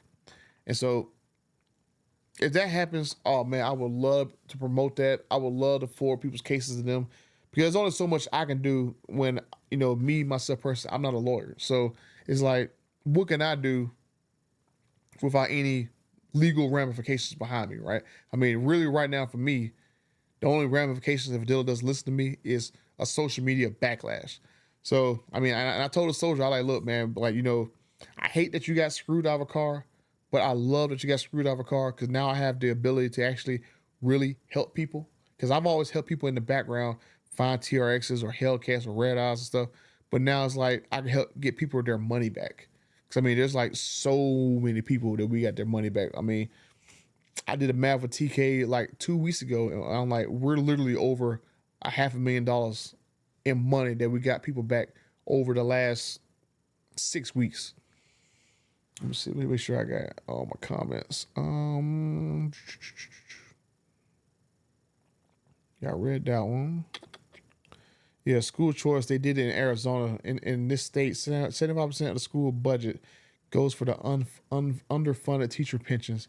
Keep in mind, teachers are exempt from paying Social Security. Yeah, my aunt was a school teacher. She taught history, and I remember having to help her grade her papers, but for kids my age. So like that was pretty funny. So how fast would the hurricane engines go? I mean, that's a very good question. I mean, like, oh god. I mean, I would have to expect at least 160, maybe 140, 150. I mean, how fast does a scat pack go? I mean, I would figure at least like 150, 160. Dodge should disclose it was governed to 149 miles per hour. At the live stream, they showed a quarter mile speed of 151.17. So a consumer would think that it'll do at least do that speed. Very deceptive. Yeah, Gabe. So that's the thing. Like, from my understanding, there is a time period to where the car can exceed the safety speed of the tires. So that's why Dodge specifically says that the car will exceed 149 mile per hour very briefly to 151. So I think it's programmed into the ECU to give an only drag mode to where you are accelerating, you go from 149, and then it allows you to go over probably like 152, 153, and then boop, drop right back down, right? Because I mean, it's only but a second or two that you're going to have enough track to actually accelerate past 149. So I'm pretty sure, like I'm not a tire expert, so I wouldn't know, but I'm pretty sure that's why they list 151.17 because I think that's within the legal limit that they can actually go through if they exceed 149. Like I'm pretty sure you can do 155 in it, and that's why it's only like a second or two. I think they're within a legal limit, and so it's like if you go run a half mile, are you gonna be stuck at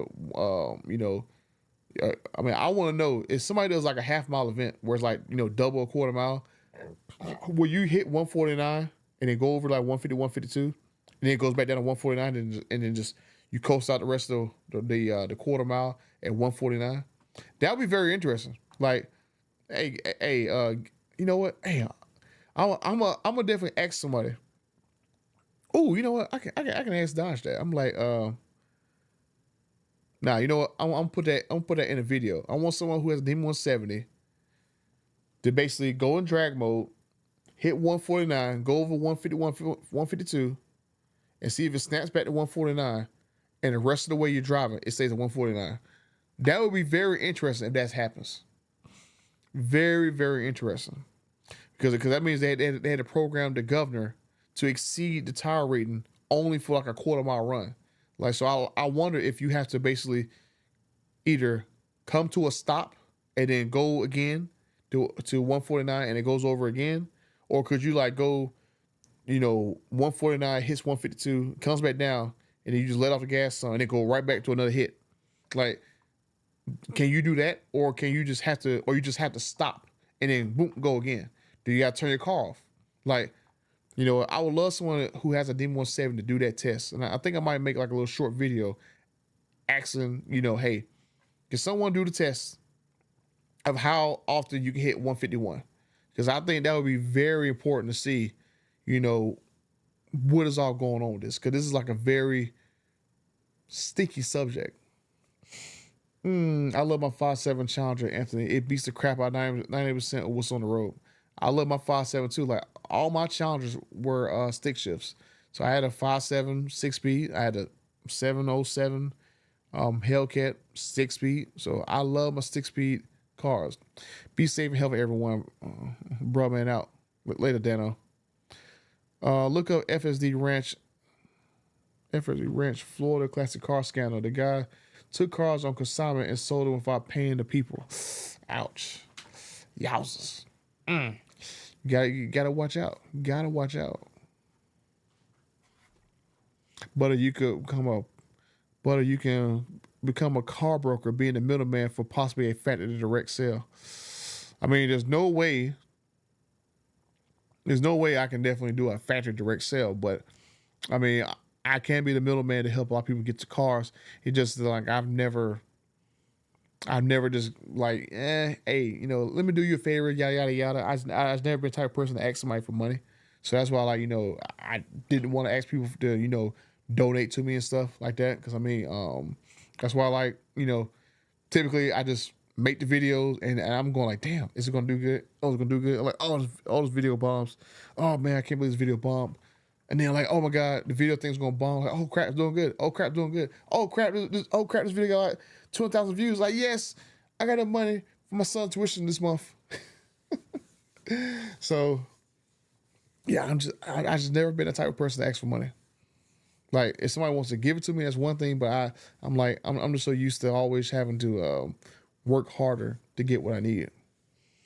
Let's see, bacon. Is it about top speed or maximum speed, slowest to fastest? If you're talking about D170,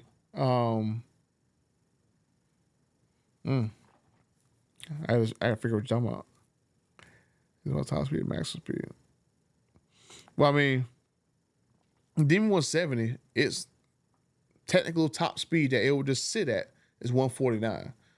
But it seems that but I don't think no one really knows what the maximum speed it will go to because even Dodge did not say that. Yeah, Dodge did not say that in that email.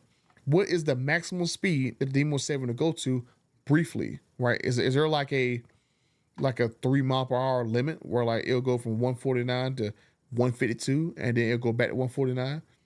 So like, did they just program in that little delay where it'll just forget that the governor's there? Do like maybe you hit 149, there's like a 3-second delay before the governor kicks on, and it only does that in drag mode. That would be very interesting. And then how fast or how long does it stay at that maximum speed before it kicks you back down to 149?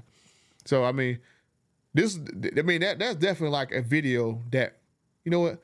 Oh, dang, you know what? I don't think Racer X would do it. Like I don't think Racer X would go do 149 somewhere, and then see if he'll do it. Cause I want to find someone. Oh, I might ask. I'm gonna ask Demonology. I'm gonna send Demonology a message. Like, hey, can you test to see whether or not, when you hit 149, how long does it stay at 150, 152 before it goes back down? And could you see whether or not if you let off the gas some, can you stump back on the gas and it goes past 149 or just stay stuck at 149?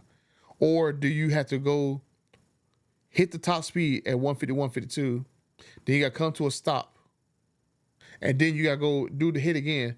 Will it go back up to 150, 152 and then go back down to 149? Yeah, I think I'm going to ask Demonology.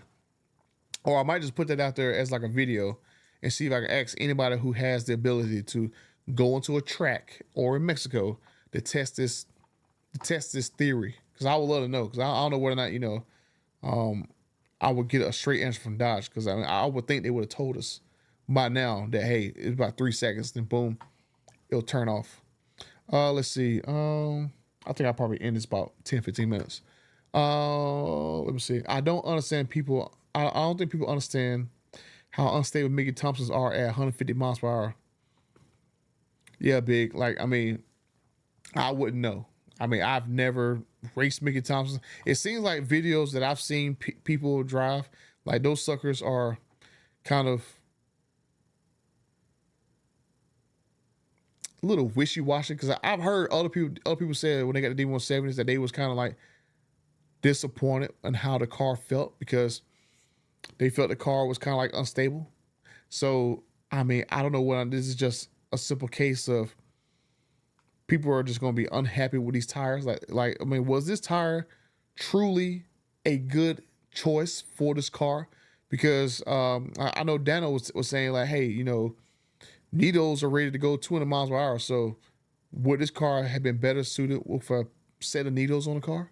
I know Mickey Thompson's a big brand name, but I'm going like, just having Mickey Thompson on the car, like you said, they're unstable at 150 miles per hour. I'm looking at your comment right now. Those tires are unstable 150 miles per hour, and they can't go over 149 speed rating. So was it worth having a brand name like Mickey Thompson on this car to basically create this whole nonsense around this car? Because I don't think anyone would have been mad if Dodge was like, "Oh, what? Bump this. We're not gonna put these Mickey Thompsons on this freaking wheel. We're gonna put needles on his wheel, and then we're gonna leave the governor off. And then if someone wants to, have these carbon fiber wheels with the Mickey Thompsons, like that probably like the only thing. Like, I don't know how that would work. I'm trying to think, how would that work? Dodge should put needles on the car. That way they could have got rid of governor. And then probably, if anything, if you wanted to have a demon box where you got that record breaking 166 and the 8 second quarter mile time, you had to get that demon box in order to get that time. I mean, that probably would have what I would have done. Like bump this. We're going to default back to, we're going to put needles in the car. That way we have the governor on there, and then having I would still say like a demon chest. That way, a demon chest, you open it up, boom, you got a whole nother set of wheels and tires with Mickey Thompson's on the tires, and then bam, there you go. You can put that stuff on there, and then you can put then drag mode is gonna be on that. So on the car it's gonna have an unlocked race ECU, and then in the demon chest is gonna be like a drag race ECU, to where you had to use that drag mode ECU with those tires in order for you to do the record breaking time. But if you don't want to do that crap, you put the tires, the wheels in the box. You put that freaking that drag racing ECU back in there. You go back to your default unlock race ECU with some needles on the car, and then you go about your business. I think that's a very good point. I'm glad you brought that up, Big, because I kind of forgot that a lot of people was telling me that they was kind of disappointed, especially going from 2018 to a 2023 D170. They did not like how the car was feeling, and they was kind of disappointed. But I think once they just swap out the tires, I think they feel like a lot better on them. Because I don't really even think that a lot of guys are even running the Mickey Thompsons when they're doing the runs. I think they're just getting like a set of weld wheels and like another set of tires, and they are basically going to the drag strip with their own setup. And I think if anything, these Mickey Thompson tires, they're basically just going to be a crap load of them just sitting in corners of people's garages. And then once once the car gets sold, they're going to put that wheel and tire back on the car and sell it exactly factory stock with like no miles on those tires. But for people who bought the car for quarter mile racing, how would they ever get better quarter mile time if they can go past 151 miles per hour? Does the limiter cap the car's performance in a quarter mile? See, and Gabe, you're like the second person who said the same thing to me. If you can get a better time than Dodge could in the quarter mile, would that limiter stop you from achieving a better time? And part of the part of the thing is, right, if you listen to what I think some people said, that Dodge had to use some kind of sticky compound on the actual track in order to reach that record breaking time, that you would have to either, probably factory you couldn't do it, but if you drop weight, you're probably going to be stuck at a locked time. But all the stars got to align for you to actually get a better time than Dodge did, right? If you don't modify the ECU and you're basically just changing the wheels and tires out, and you drop weight and then you just drop all the interior out, because I don't think anybody's going to reach the same time as Dodge anyway, unless they got a one-seater car, because I'm pretty sure those one-seater cars don't have all that extra wiring in there, so they got all that extra weight in there. So I think like Demon Knowledge's car, right? I think his one-seater car, I think he would have a pretty good shot at testing that theory of how fast can a car go if you literally had a car stripped, and could that car do better than Dodge time, or can it not do better than Dodge time because the speed limiter cuts on and stops you from going faster? But it just, like I said, it just iffy. Like I just wish they would just drop the whole Mickey Thompson thing, right? I mean, I understand that probably at some point they're like, well, Mickey Thompson have made all these tires, so they can't really not put them on the D170. But at the but if anything, it should have been those Mickey Thompson tires are only on the carbon fiber drag wheels, and then let's just say on those aluminum wheels from D170, those wheels got needles or whatever other high speed tire on there, right? Like you have to get the carbon fiber wheels to get Mickey Thompson tires, right? I mean, I know in a perfect world, if I get a D170, I'm not driving with Mickey Thompsons on my car. Like I'm going to do like a lot of other guys did, and probably grab a set of weld wheels and probably grab some needles. That way, I would feel extra comfortable on the road because I mean, it's already kind of crazy you can't even drive this car in either cold weather or the rain. So, I mean, I think that would be like a better setup for the street. And then when you want to go to the track strip, you can get you a set of wheels that you get you a on the drag strip you put your factory set of wheels on there and go drag racing with the wheels on there. Let's see. I heard someone already ran the 170 up to top speed, but I don't believe the speed that they said, so I'm not going to mention it. It's definitely faster than the tires say they will handle. Oh man, come on, Lyman. Come on, Lyman Stein. Stop being scared, man. Stop being scared. You can tell me what the time is. Oh, or I'll probably find out what it is. I know a lot of guys who are racing their D170, so I'll probably find out. All I can do is ask a couple key people, and I'm pretty sure they'll let me know. Drop a set of ZF rated tires, then drag radials. Okay, yep. Has anyone modified a 170 hoping that doesn't sound crazy enough? Yeah, Bacon. I know. I mean, as far as tuning wise, I don't think I heard of anyone removing a governor, but I do know people have done stuff where like they're removing drive shafts or removing bumpers. They're freaking changing the wheels and tires out. I think Kevin Van Voris, he done lowered his down to like his car looks sinister as crap, all blacked out like that. So there are people doing, I guess, light mods, but I haven't seen anyone modify the computer yet because I don't think I would want to modify the computer yet because there's already one guy who engine blew a few weeks ago, and Dodge is telling him that it's gonna take maybe 3 months for him to get a replacement engine, and he wasn't drag racing; he was just simply just driving, and he heard that magical sound, that tick tick tick tick tick tick sound, and then next thing you know, car won't move, and then the next thing you know, he getting towed to the dealership, and then the next thing you know, his harmonic balancer was mounted incorrectly, and it's rubbing against the case and against the block. And then next thing you know, it snapped off. And so he needs a whole new block. And so it's going to be very interesting in his case, what's going to happen with his Demon, because now that he needs a brand new block for his car, what's going to happen to the value of his Demon?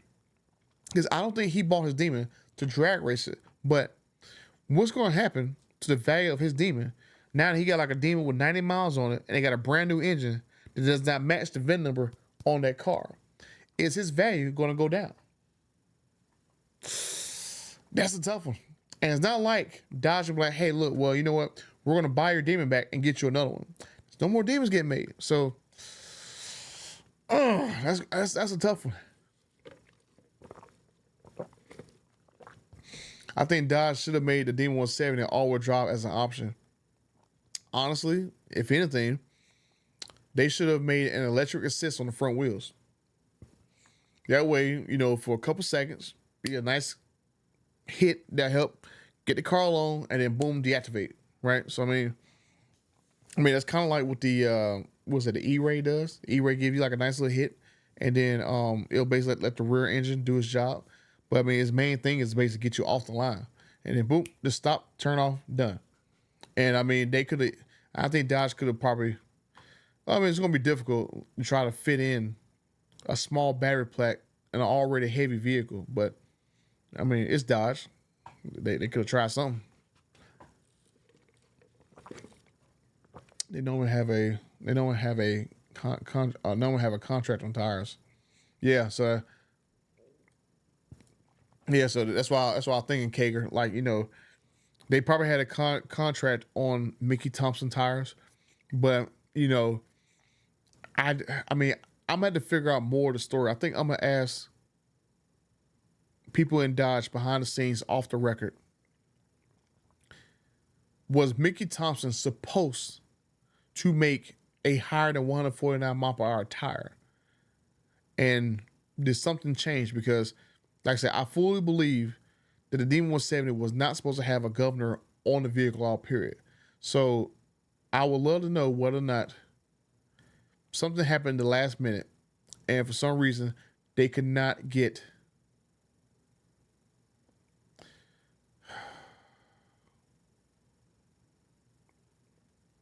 Yeah, I'm about to ask that question because I mean, I hate to say it, but Mickey Thompson basically just basically gave the Demon 170 a black eye, because now anyone with a Scat Pack, a Red Eye, a Hellcat, or a 2018 Demon wants to get a 149 mile per hour, they're gone.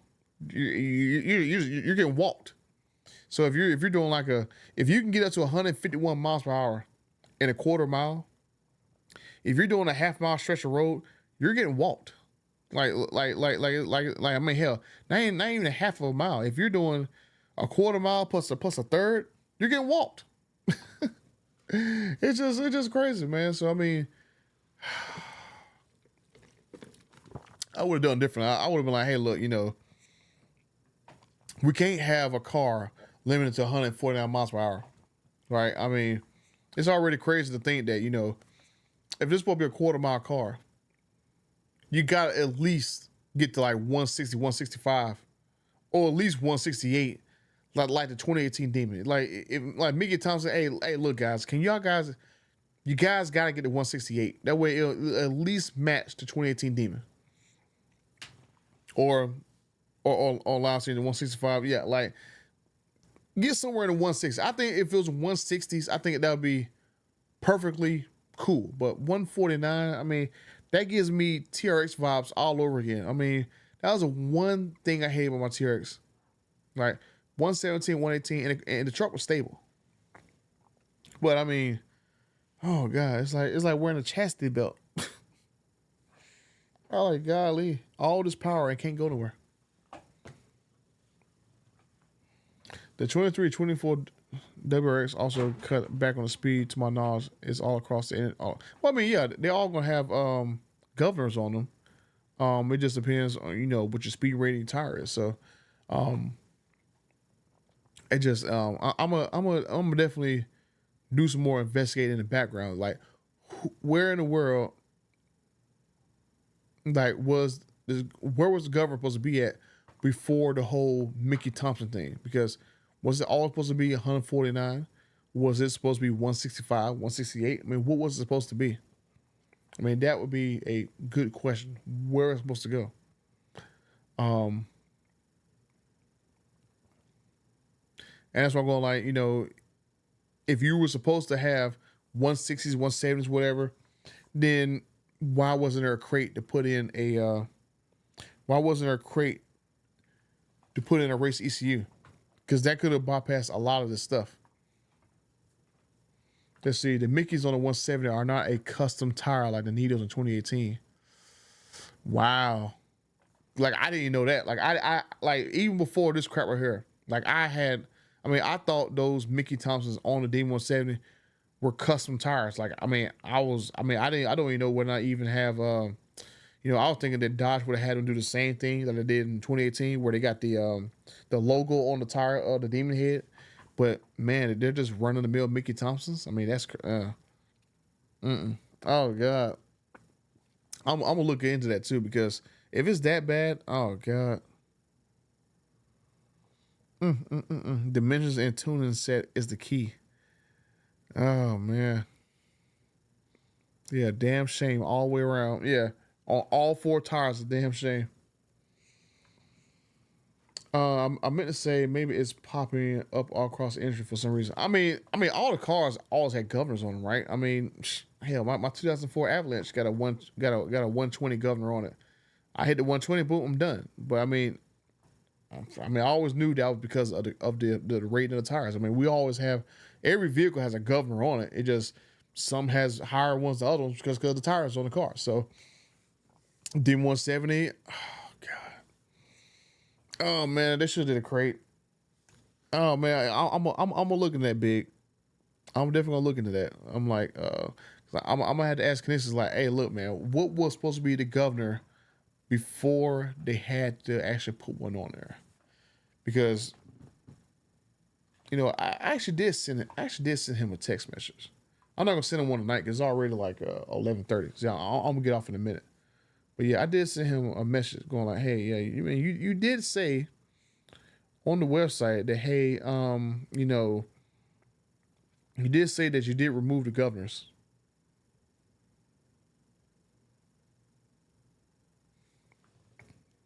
Because here goes the let me see if I can pull this up. Oh, yeah. To celebrate the end of the Hemi muscle car era, we pulled off all the governors to reach a new level, a new benchmark in factory crazy production car performance, said Tim Kuniskis. So this right here is definitely like the one quote, and I sent this to Tim Kuniskis. I like, look, I mean, you said that you pulled off the governors. So I mean, this case that's about to go against Dodge, I mean, it has some legs to it. Cause I mean, there are some sketchy posts out there.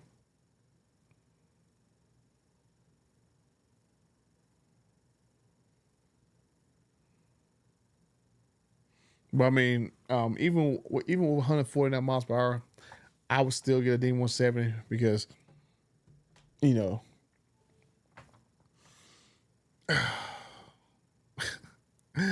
just be the question of can you find the Van Match car?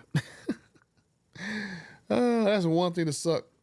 Trying to like someone buys a D170 and they got to try to find the VIN match pair of it. Oh man, I can only imagine that situation. The guy going like, "Oh yeah, hey, I got the 2023 Demon 170 and I got the same VIN number as you. I don't want to buy it from you." The guy going, "Oh well, yeah, you want to buy my Demon, my 2018 Demon? What's it worth to you? Yada yada yada." Like it'll be funny that once people start to realize that, hey, yeah, these VIN match cars, they have a significance to the other car. Yikes. Mm, mm, mm, mm.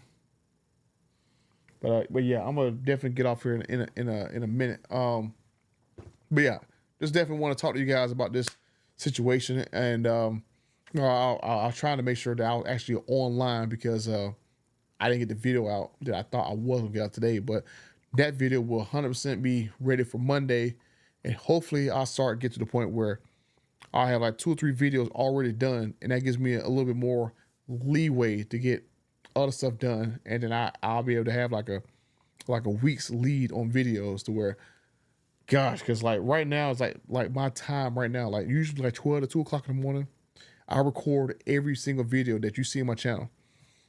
So I try to record and do like a light edit on it from like 12 to 2 o'clock, and then when I wake up in the morning, I spend like another few hours trying to get the video edited before I post it live, and then I gotta basically like cut into my time to get my thumbnails right.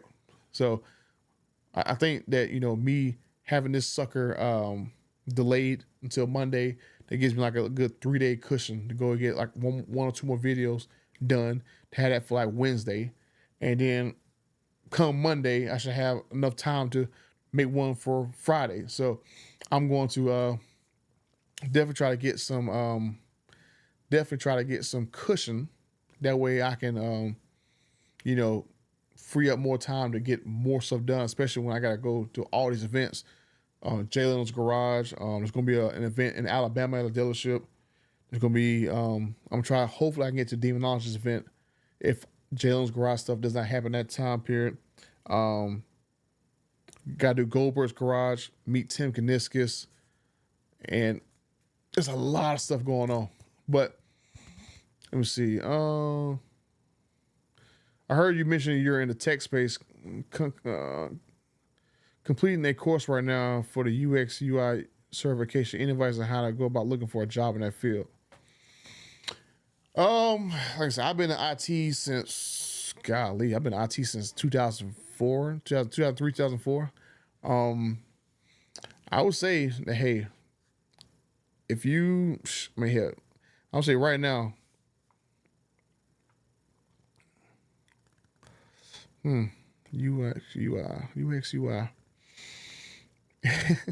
I don't, funny thing is, I don't even have certifications because I usually tell jobs when they ask me, "Hey, you got any certs?" I'm like, "Dude, I'm way too busy to do certs. I don't have time to go read a book, to go take a test about something that I'll never apply in my real life." So, usually for like jobs, I usually tell them that, and like, because I got to the point over the years, I'm going like, sometimes I really don't care when I get a job or not. Like, especially like, the one thing I would say that it helped me out was I had to go take interviews for jobs that I don't want to have. And then I'll just basically just practice with them to kind of get used to going back and forth with people. Then I did that crap one time with this one job that I really did not want to have. And I was like, dude, I just don't have time for this, man. Like, and then next thing I know, I get a call back a week later. Hey, you got the job. I'm like, what the fuck? I'm like, oh God. But like, the biggest thing about getting a job in the tech space is just practicing for that freaking interview. And the best way to practice for that interview is not do a little practice test or doing like all the little goofy things people tell you. Is to basically go apply for literally every job and then to get used to what the stuff they ask you. Because when you learn, especially in that field, the typical questions that people ask you, because typically I know with me, right, when I was doing like guy used to be a Microsoft Office 365 consultant. So a lot of times they ask me, "Hey, have you done this? Or have you done that? Hey, what happens if like your one of your Windows servers crash or whatever? Blah blah blah." I'm like, you're just used to those questions from people. Because typically those guys ask you around the same questions, no matter what company you go to. So just keep freaking taking interviews, and that way you get to a point where you're just used to them. And then once you get used to them, more than likely you'll get one that you want. So I know just for me, I just got to the point where I honestly don't care anymore. I know that sounds bad, but I just honestly don't care about IT anymore, man, because it got to a point where that field it just, oh God, it's all mercenary, and like there's no loyalty for IT people anymore. So I just so I mean I just stay in my lane what I'm doing right now. But yeah, I'll just say just don't take it too seriously. Just make sure you just take a bunch of interviews, get used to it, and then boom, next thing you know, you just crush one. And then when they talk to you about salary, always ask for more. Man, and I think probably like I know several times I asked for an increased salary than the offer that they gave me, and majority of the time they gave it to me. Now, if you don't have any experience, they probably won't. But I mean, I have at this point, I got